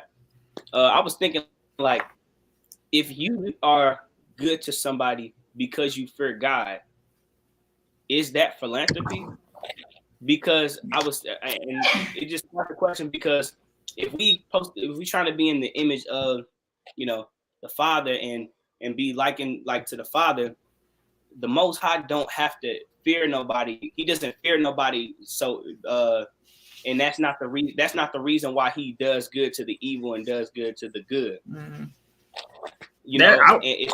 Go ahead. Keep going, bro. It's like he doesn't have to fear nobody to do that. So, like with you, I'm not saying like I'm not telling nobody not to fear the Most High. Like I'm not saying that, but like out of like a genuine like feel of like wanting to do right just for another or whatever, and it's not really something that you're like because I fear the Most High and the Most High gonna kill me, that's why I'm gonna do these things. Because then it's like if he wouldn't kill you, or he wouldn't like if he wouldn't I don't know like how to explain it to I feel you. You remember we had that conversation. I asked like somebody would say that though. Like I get what you're saying, but it's just like who. But it's like why? You know what I'm saying? Like then it begs the answer: without the Most High or without the fear of the Most High, would you do it? And you know what I'm saying? And for most of us, the answer is no. You know what I'm saying? We're gonna do what we want to do. At the end of the day. And then the other thing you said is just like the Most High ain't got nobody to fear. There is nobody before him. You know what I'm saying? And it's just like, and Peter answered that question before. It's just like if we ain't got, it's good not to fear the Most High. If you're doing everything right, you're not going to anyway. But you have to fear him in order to do. You have to fear him in order to do what you need to do. Because at the end of the day, there's a bunch of things. There's everything in his creation. It's plenty of things that you can fear. And why would you fear all of these things and not fear the Creator? A spider can jump on you. You fear that. You know what I'm saying? That's one of his creations. Like just as a small example. You know what I'm saying? Like, so it's like, why would you fear all of these things? You know what I'm saying? And you don't fear him who created them. Right. That makes sense. I think the understanding of fear, our understanding of fear need to be reevaluated. Yeah. You understand? I really believe it's more of an awe of the Most High, of His Majesty. Yeah. You can trip off this. Okay, well, you just act right because you don't want to burn forever. Like, is that really love? Like, you know what I mean? Like, it's just you're not because it's what pleases the Almighty. It's because I don't want eternal punishment, so I'm gonna act right. You feel me? So you're motivated by fear of eternal punishment. Mm-hmm. You feel me? Not his love to where I know I really want to please my maker. That's why I move the way I move. You understand what I'm saying? So, I mean, I've been thinking about that lately. Like, his fear is more of like a deep reverence and an awe of him. Like, it's like your children, like your children. You know what I'm saying? Like they have to have that. But yeah, you know what I mean. But they not walking around like, dang. At least they shouldn't be. You know what I mean? No, it's a straight love there, but the respect, honor, and reverence they have for you is what I'm saying. Not like it can compare, but with the Almighty. Because if you just making certain moves, because brother, I just don't want to go to the lake of fire. You know what I mean? And that's why. But that's not really you. You're motivated because you're afraid of burning forever. Yeah. You're not inspired or motivated because I love the most. I want to please my Father. That's what I want to do. You know what I mean? Because it fulfills me. It makes me feel good to put on His character and His spirit. That's what I was doing. I'm afraid, boy. When the air conditioning go out in the summertime, man, I start sweating and I ain't got no silk drawers and no. So I know I can't stand no lake of fire now. You know what I'm saying? I fear. And you like, you only act in the way you act because you're afraid of burning. Right. Not because it fulfills me to please my maker. And so that's how I've been thinking about the fear lately. It's just, a deep respect, love, all for the Almighty. And what you want to please Him. Like your children aim to please you. You know what I mean? Yeah. Your children aim to please you because they just honor, respect, and love you that much. Like, hey, look what I did. They draw something, scribble. But look at this. You be like, okay, baby, yeah, that's right. Okay, go back to I got my tablet. Look at this. Okay, little joke, I feel you. What is it? That's you. You see what I'm saying? You can't even tell. You really can't even tell they drawing you, but that's you. Okay, that was something. Right. Watch this. They go run and hit a flip and jump off the top of the couch. And you feel me? How they move, they're not moving because they just, you the bookie, man. They just like, they love to please you. And I say this for you, you sure as like if even if that's the catalyst, it's like, you know what I'm saying? He, like I said before, he try you by your heart. You know what I'm saying? Even if that's the catalyst for the jump off of what you're doing, like, yeah, I'm trying to I'm gonna go feed the homeless, you know what I'm saying? Because I'm supposed to do that, you know what I'm saying? But it's like after you did that and then you do it again, like, do you feel good about it? Or are you gonna do it now because you know what I'm saying? Because you feel something about that, like, dang, I just helped them, you know what I'm saying? I helped the brother out, helped the sister out, you know what I'm saying? Right. And it's like, just because that's the like I said, just because that's the catalyst, you know what I'm saying, don't mean that was the only thing that kept you going. You know what I'm saying? Yeah, I fear my maker, but I kept doing it because I loved it. I love being like him. I love, you know what I'm saying? I love putting on Christ. You know what I'm saying? That's what I like to that's what I like to do now, and that's what I love to do now at this point. You know, so you're not letting that fear control you or overtake you. You know what I'm saying? Just like I said, just because it started you off. Starting off, yeah, you didn't know your father, so of course you based it off fear. But after you got to know who he was, his love and his mercy, now it's different. Right. First you have fear, and then you have a fervence for the Father. You see how I try to do that, you know? All Absolutely. I say yes, the fear should be reverence. That's a word they put in the scripture to confuse it. Exactly. Reverence, respect, honor. You understand? That's how it's supposed to be.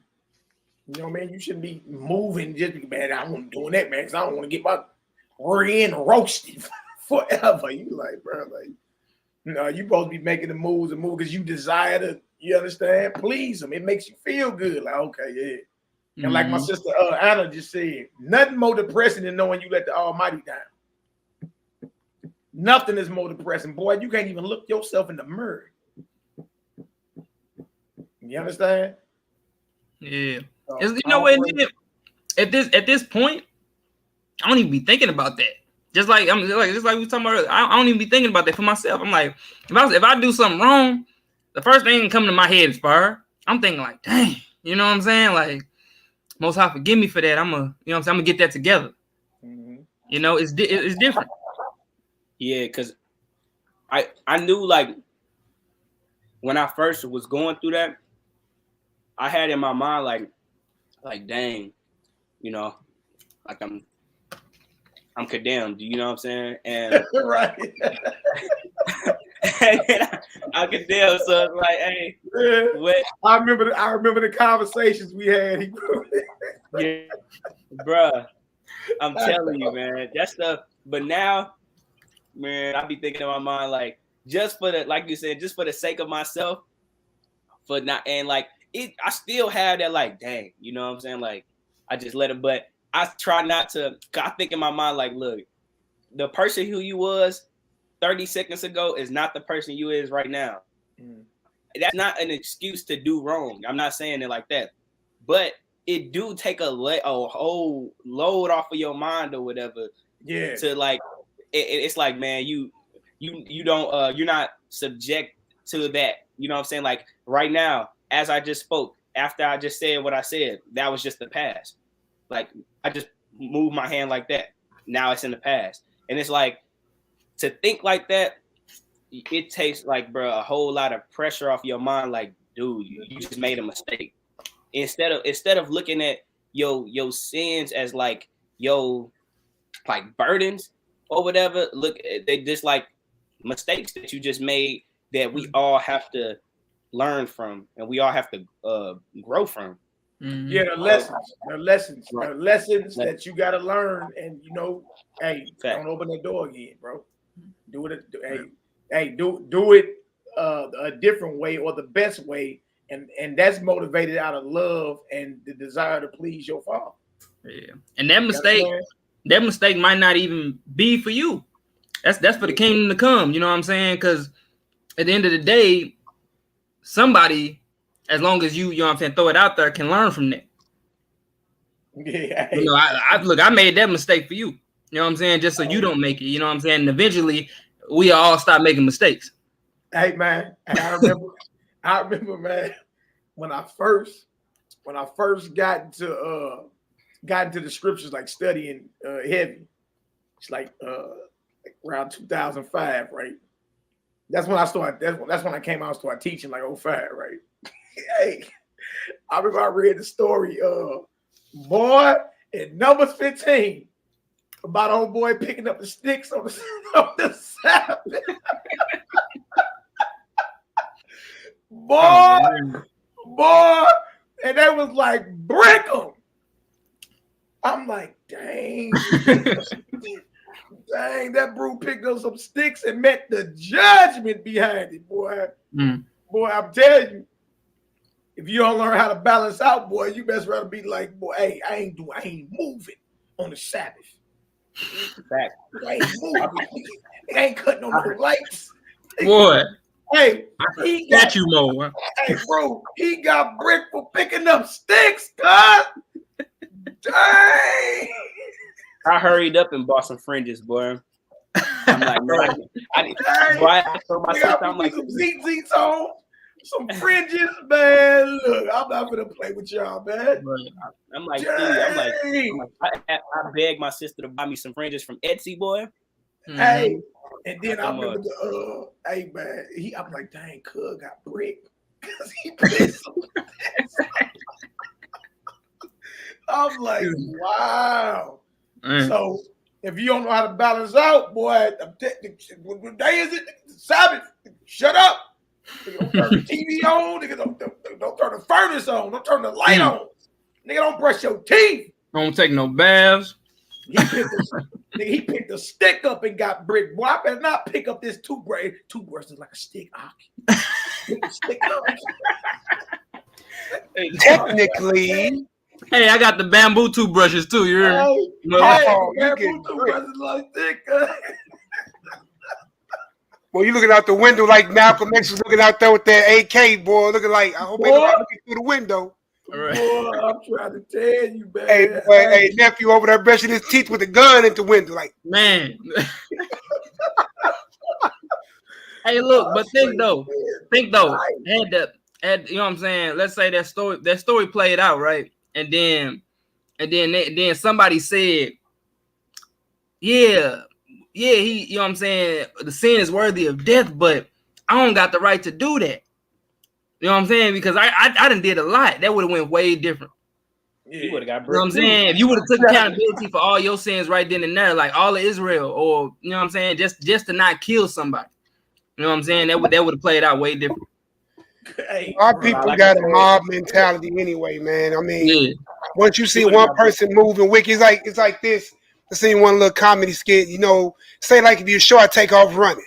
He run past you. Yeah. You ain't tripping off, you know, what's going on. You finna take off running too. Right. Then both of y'all take off running, run past Malaki. Malaki, what the? Pew! He take off running with y'all. So by the time I see 3 brews running toward me, I'm just gonna walk real fast. But you know what I mean? I'm running with you, but we'll figure it out on the back end. When you get to the end of the line, old boy was just trying to run to the store before it closed. You know what I'm saying? You think it's something that happened. But we do that, bro. My quick spiel on that too is just that, you know, we also have in our DNA to be fans. You know what I'm saying? And idol. That's why that's a big thing with the Most High. We have that built in us. It should be toward the Most High, but we give it to everything else. You know what I'm saying? As children of light, we act like children of darkness. We let everything else take that opportunity and that space and that time over us. Instead of that, we should be giving to the Most High first. Seek ye first the kingdom of what? Heaven. And all these things will be added unto you.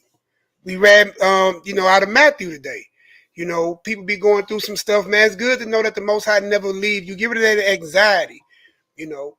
And when you understand, it's the pleasing, right? Because we're made in His image. So why not want to be the greater you? That makes sense? Right. So when Mally looked at his father, and nephew, when you looked at your father, and Shaw, when you looked at your father, looked at my father, we wanted to be just like dudes. You know what I'm saying? Like, them was our mans. Like, man, I want to get tall and big. And, well, Darius, you couldn't get dark skinned. It's not your fault. But you want to be like your father. And that's the same thing as the Most High. You want to be like your father. So the fear of God or the reverence of God or the desire to do the will of God is the beginning of wisdom. With that, you gain to the understanding where you are today. And look at the roads we done traveled. You see, each one of us has a story from where we started from to where we are today. And definitely, it has been a big change. Even younger than Shaw, even he booed up. I'm just joking with you. No, I'm messing with you, Shaw. Yeah, he even started puberty now. A little beard and stuff trying to kick in. No, I'm joking. But yeah, man, it's a journey. And you get closer to the Most High. Like each of these lessons, man, like now you don't even understand how many times I get I was in a text message just a second ago about how these classes really make a difference because no one is teaching how to love, how to be one with the Most High, how to stand like the Messiah stand. And it's not by accident. You read a great man 3,000 years ago who went through all the worldly things that you could want: money, women, places, food, garden, storehouse. He even made water ponds. You see what I'm saying? Mm-hmm. And he found out that the fool and him would share the same grave. Mm-hmm. And he said that all is vanity. Then the greatest man after him, who was the greatest of them all, 2,000 years ago, come across the table and just a lowly carpenter son and didn't have no great possession at all, but lived a oneness with God that was above all. And then everything that he could do for himself, he did for everybody else. He healed, he fed, you know what I'm talking about? He guided, he even raised the dead. You see what I'm saying? So it shows you worldly possessions, no possessions, told the rich man to get rid of his possessions and have that oneness. Because if you walk with the oneness of God, you got the God who gives and creates all things. You rich.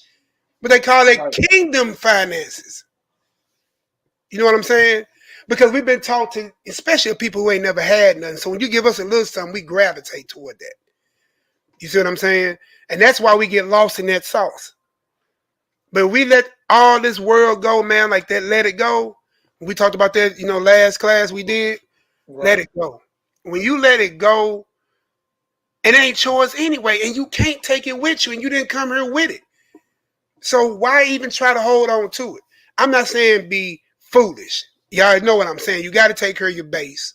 You know what I'm saying? Malaki can't give everything away and see his family and children out in the street. You sure I can't do the same? You have to take care of the base. You hear me? But like I'm saying, I have to do it. But you know what I'm talking about? I don't care about that money. Like you said, it's energy. I don't care about it. It's a tool. It's not a desire. That makes sense? All right. You attract it right back to you. And look at Job. Job lost everything. Children, money, health. You know what I'm saying? For 2 decades. And the Most High gave him back double. Because why? Where he was at such a place, and I think he achieved that oneness. He must have had it already because he had a hedge around him. But he proven that oneness. And I think for me is when he said, the Lord giveth and the Lord taketh. Blessed be the name of the Lord. I don't care if the earthworms eat my flesh. You know what I'm saying? Do you catch where that mentality at? Man, I give it all away. And I don't care if I go back to the dust. I'm praising the Lord the whole run. That achieved this oneness. And when he got that oneness, it activated. Double up everything he had. Yeah. So just wanted to put that out there. You know what I'm saying? I just think that it's not a boogeyman thing. I mean, why you got to fear the whooping if you're moving right? Like when you're doing right by your, in school, and when you're doing right by your parents, and, you go to work, because the thing is, when you do it out of fear, you're going to find the loophole. When you do it out of fear, you know what I'm saying? Like if you're that type of person that try to get over, or try to, say, well, I'm going to do it, because daddy, I know he's looking, but as soon as he ain't looking, you're doing something you ain't supposed to be doing. But if you do it out of a genuine place, you know what I'm saying? You ain't got nothing to fear. So that fear ain't, oh, he's going to get me. I mean, that's not there. I mean, for me, it ain't. Mm-hmm. I mean, if I do slip and fall, quickly get on my good foot and, repent, and definitely try not to walk down that road again. But I mean, I really believe that this walk can be done perfectly. Now I ain't gonna say we perfect. And I used to be on there. I was on there with Judah Mack's show a couple of days ago, but he understood where I was coming from. We all are imperfect, but we're supposed to strive for perfection. So what we're teaching and what's being taught is the true peace and the true walk of oneness with God. That's actually a new mission. You to set your body and your temples as a new place and a set apart place where he can dwell truly, where there's no blood and dead flesh in there. You see what I'm saying? And now you're adding to yourself this new mindset of oneness. You see what I'm saying? And that activates everything that you will need. Surely goodness and what? Mercy shall follow you what? All the days of my life. And I shall dwell in the house of the Lord forever. For how long? Forever. Come on, man. There's something about that, man. Hey, look, you ain't got to fear God like he gonna get you. And I agree with Anna too. It's a terrible thing when you let the Lord down because it hits you in your soul. You know what I'm saying? Like, when you did something wrong with your house, you know how bad it hurted your parents. That hurted you. You said if you was, unless you just a heartless brother, But I was talking to Mally yesterday, man. I was at work in the truck, and he just called to check on me. Said Spirit told him to call, and I was just telling him about the things, in my life, period. But it's nothing to be mad about. You learn from it, you move on, and you keep doing the right thing that you're supposed to do. Not because you're looking for the guaranteed reward. That's going to be an automatic. God should be you in such a way. There should be like for all this Dragon Ball Z, it should be ultra instinct type. It should be on automatic mode. Yeah, right. Yeah. I see you, Darius. I see you. Right. Like, hey, boy, it's like Bruce Leroy in the Glow. It is there, and only there can you find the master. Catching bullets, like master to me. Catching bullets with his teeth, nigga. Please. Hey man, look, we've been getting hit with small subliminals, man. But look, all that power is activated. Yeah. He said, "Be ye perfect as your Father in heaven is perfect." Perfect is written in your dietary law.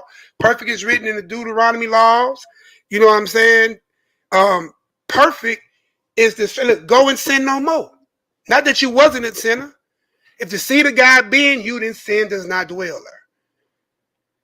And look, activate that in your mind. Look, who woke up this morning with a purposed sin mind? I know I didn't. Nah, me not. I did not wake up this morning like, who the hell I'm finna get over, do something wrong to, go all out, be trife. No, none of that. Woke up this morning, daily duties around the house, checked on moms, spent some time with her, and came on back. I mean, I don't know what sins I committed, but if I did, I holler them tonight.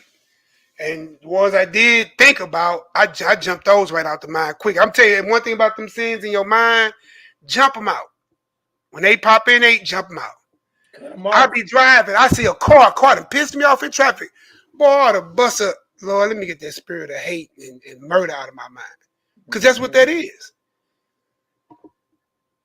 So that's just my few 2 senses and everything. Excellent class, brother. I love the examples of Solomon. Solomon definitely figured out his oneness, like his father. His father did a lot of things that was wrong, but in his age and his time and his years, he figured it out. He said, man, we never knew his ways. Oh, my God, we tripped. And he picked it up. And then his son, because he caught certain things, he repeated it, but then he picked it up. You see what I'm saying?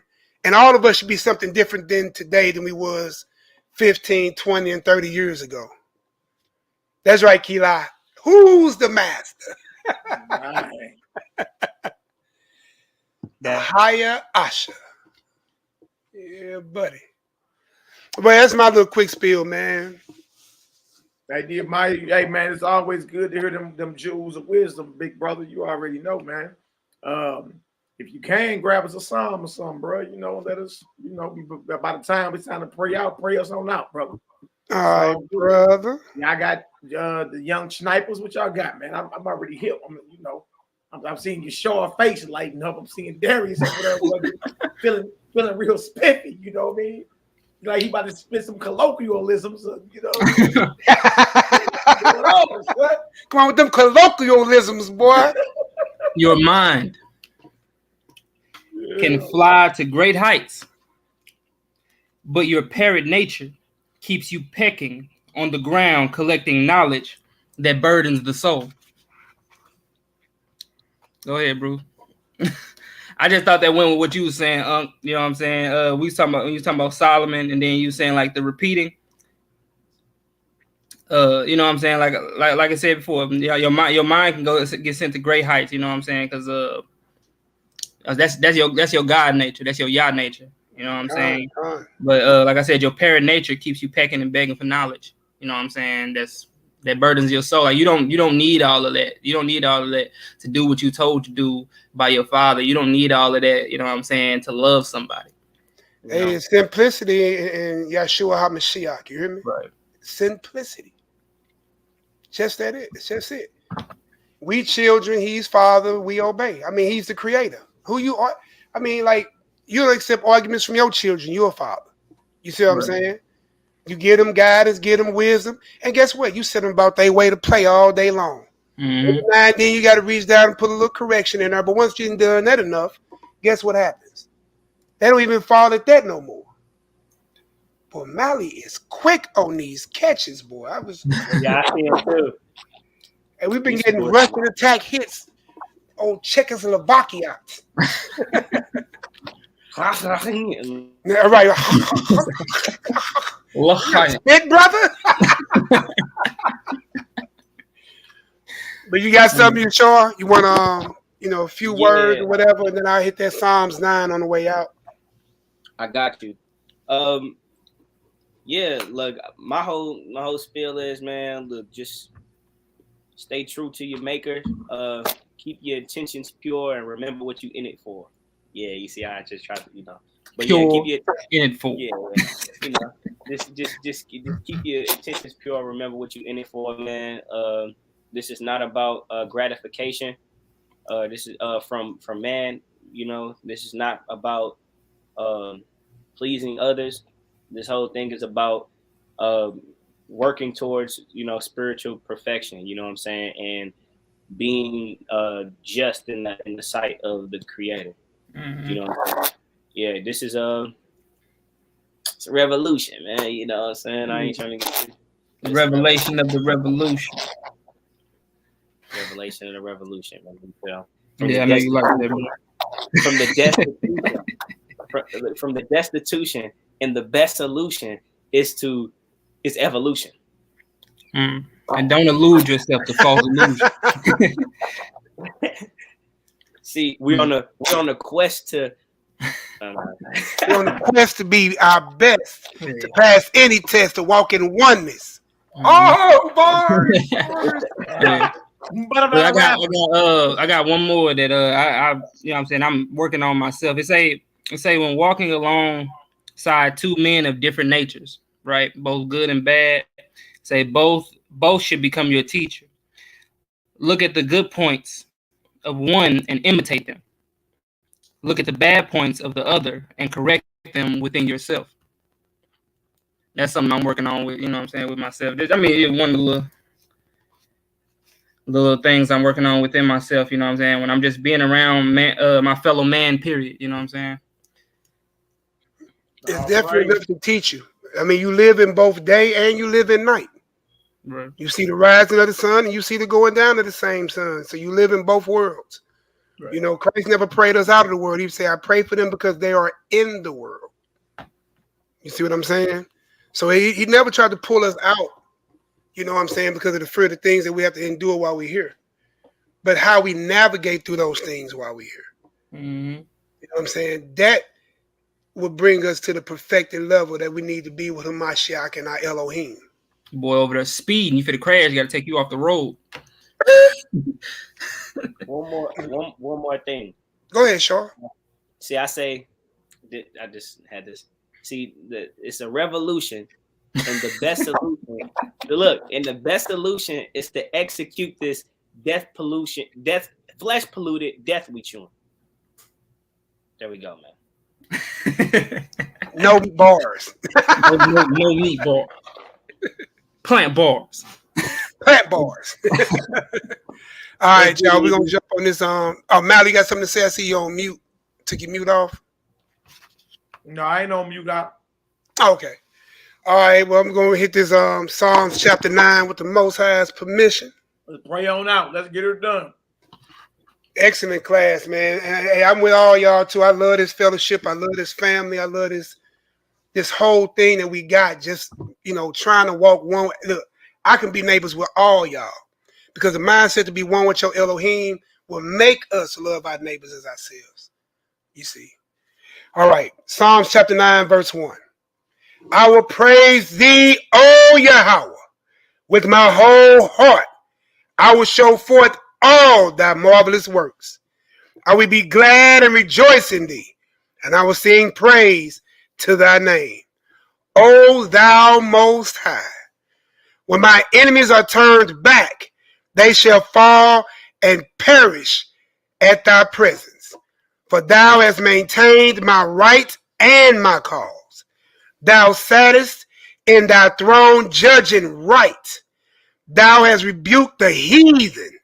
Thou hast destroyed the wicked. Thou hast put out their name forever and ever. O thou enemy destructions are come to a perpetual end, and thou hast destroyed cities. Their memorial is perished with them. But YHWH shall endure forever. He has prepared his throne for judgment, and shall judge the world in righteousness. He shall minister judgment to the people in uprightness. Yahweh also will be a refuge for the oppressed and refuge in times of trouble. Hallelujah. Hallelujah. And they know thy name will put their trust in thee. For thou, YHWH'S, has not forsaken them that seek thee. Sing praise to Yahweh, which dwelleth in Zion. Declare among the people his doings. When he make inquisition for blood, he remembereth them. He forgetteth not the cry of the humble. Have mercy upon me, O Yah. Consider my trouble, which I suffer of them that hate me. Thou that liftest me up from the gates of death, that I may show forth all thy praises in the gates of the daughter of Zion. I will rejoice in thy salvation. The heathen are sunk down in the pit that they made, and the net which they hid is their own foot taken. Yahweh is known by judgment, which he executed. The wicked is snared in the work of his own hand. Haggayon, Selah. Selah. The wicked shall be turned into hell, and all the nations that forgot Elohim. For the needy shall not always be forgotten. The expectation of the poor shall not perish forever. Arise, O Yahweh. Let not man prevail. Let the heathen be judged in thy sight. Verse 20. Come on. Put them in fear, O YHWH'S, that the nations may know themselves to be but men. Selah. Selah. Hallelujah. Hallelujah. Hallelujah. Hallelujah. Hallelujah. Hallelujah. Selah. Selah. Yahweh. Oh. Praise the mighty Yah. Praise Little thing is man. Yes, sir. Hey man, they hit a lot of topics of class, boy. Yeah.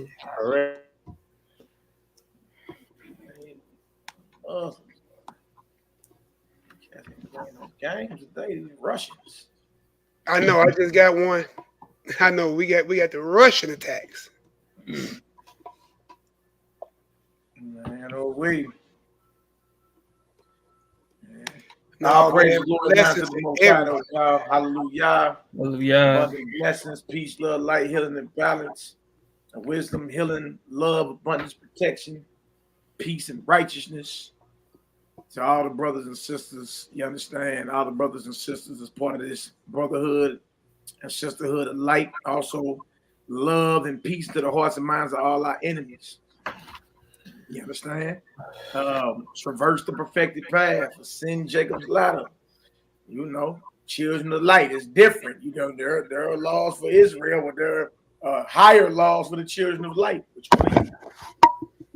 That's all it comes down to, man. So, love y'all indeed and true. Continue to pray for us. As in our own personal meditations, we praying for you. All right? Can't pray for each other enough.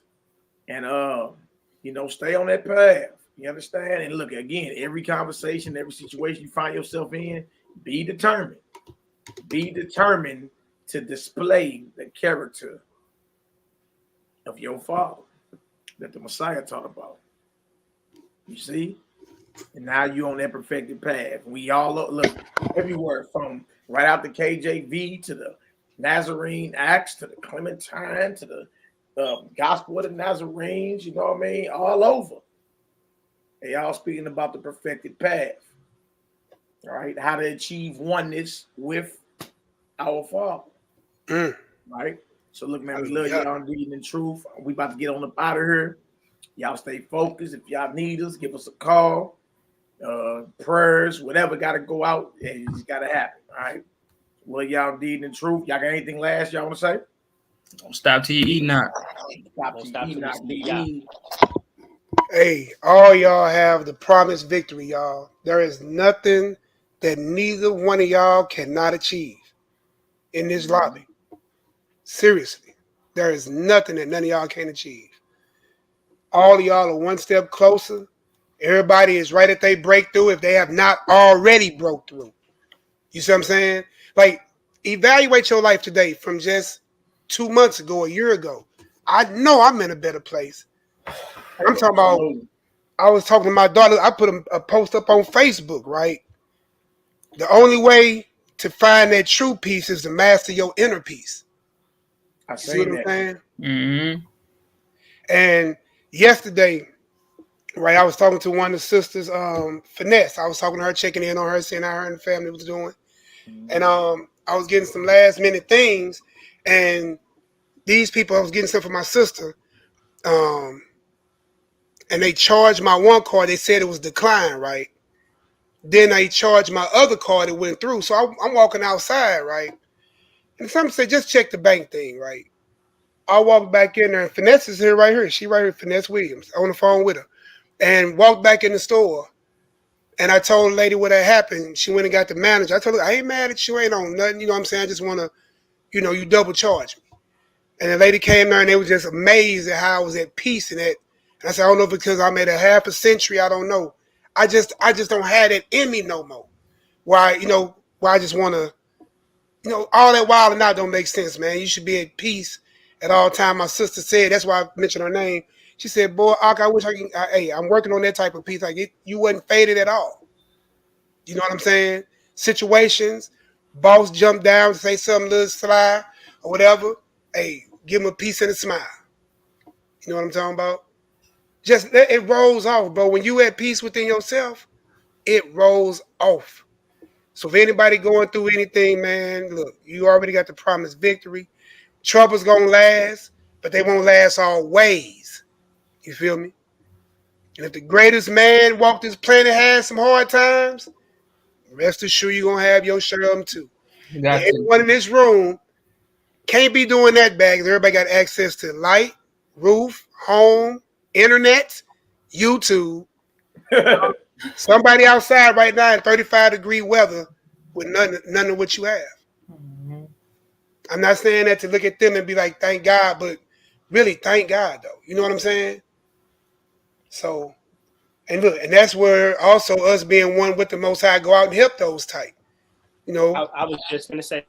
Yeah, you sure you can sure be on some in the middle. Hey, man, we're gonna get some gloves or something, take it to the people, or some socks or some waters, just whatever, But always be that what you want somebody to be to you. That's just last wisdoms. Go ahead, Mally. Nah, look, y'all said it best. You understand? So, hey, we gonna slide on up out of here. Y'all willing? Y'all see us sooner than later. Right. Sooner than later. In the now. I've been on just dropping it when the Most High put it on me. You feel me? Regardless of what anybody else got going on, like you got to be at this time every week and on this day. And look, hey, I'm look, when the Most High inspired me or moved me to say something and turn the camera on, then that's what I'll do. You feel me? That's what that's about. Like I really ain't caught up in man structured time. I want to move when the Almighty inspired me to move. Like, all right, say this. You know what I mean? Do this. Do that. Sound like bro. Yeah, so all praise y'all. I'm up out of here. Love y'all indeed in the truth. Don't stop to eat not. Won't stop till we see y'all. Don't stop till we see y'all, baby. Definitely. All right, y'all willing, we see y'all sooner or later. Y'all. Peace and love. Peace, love, light.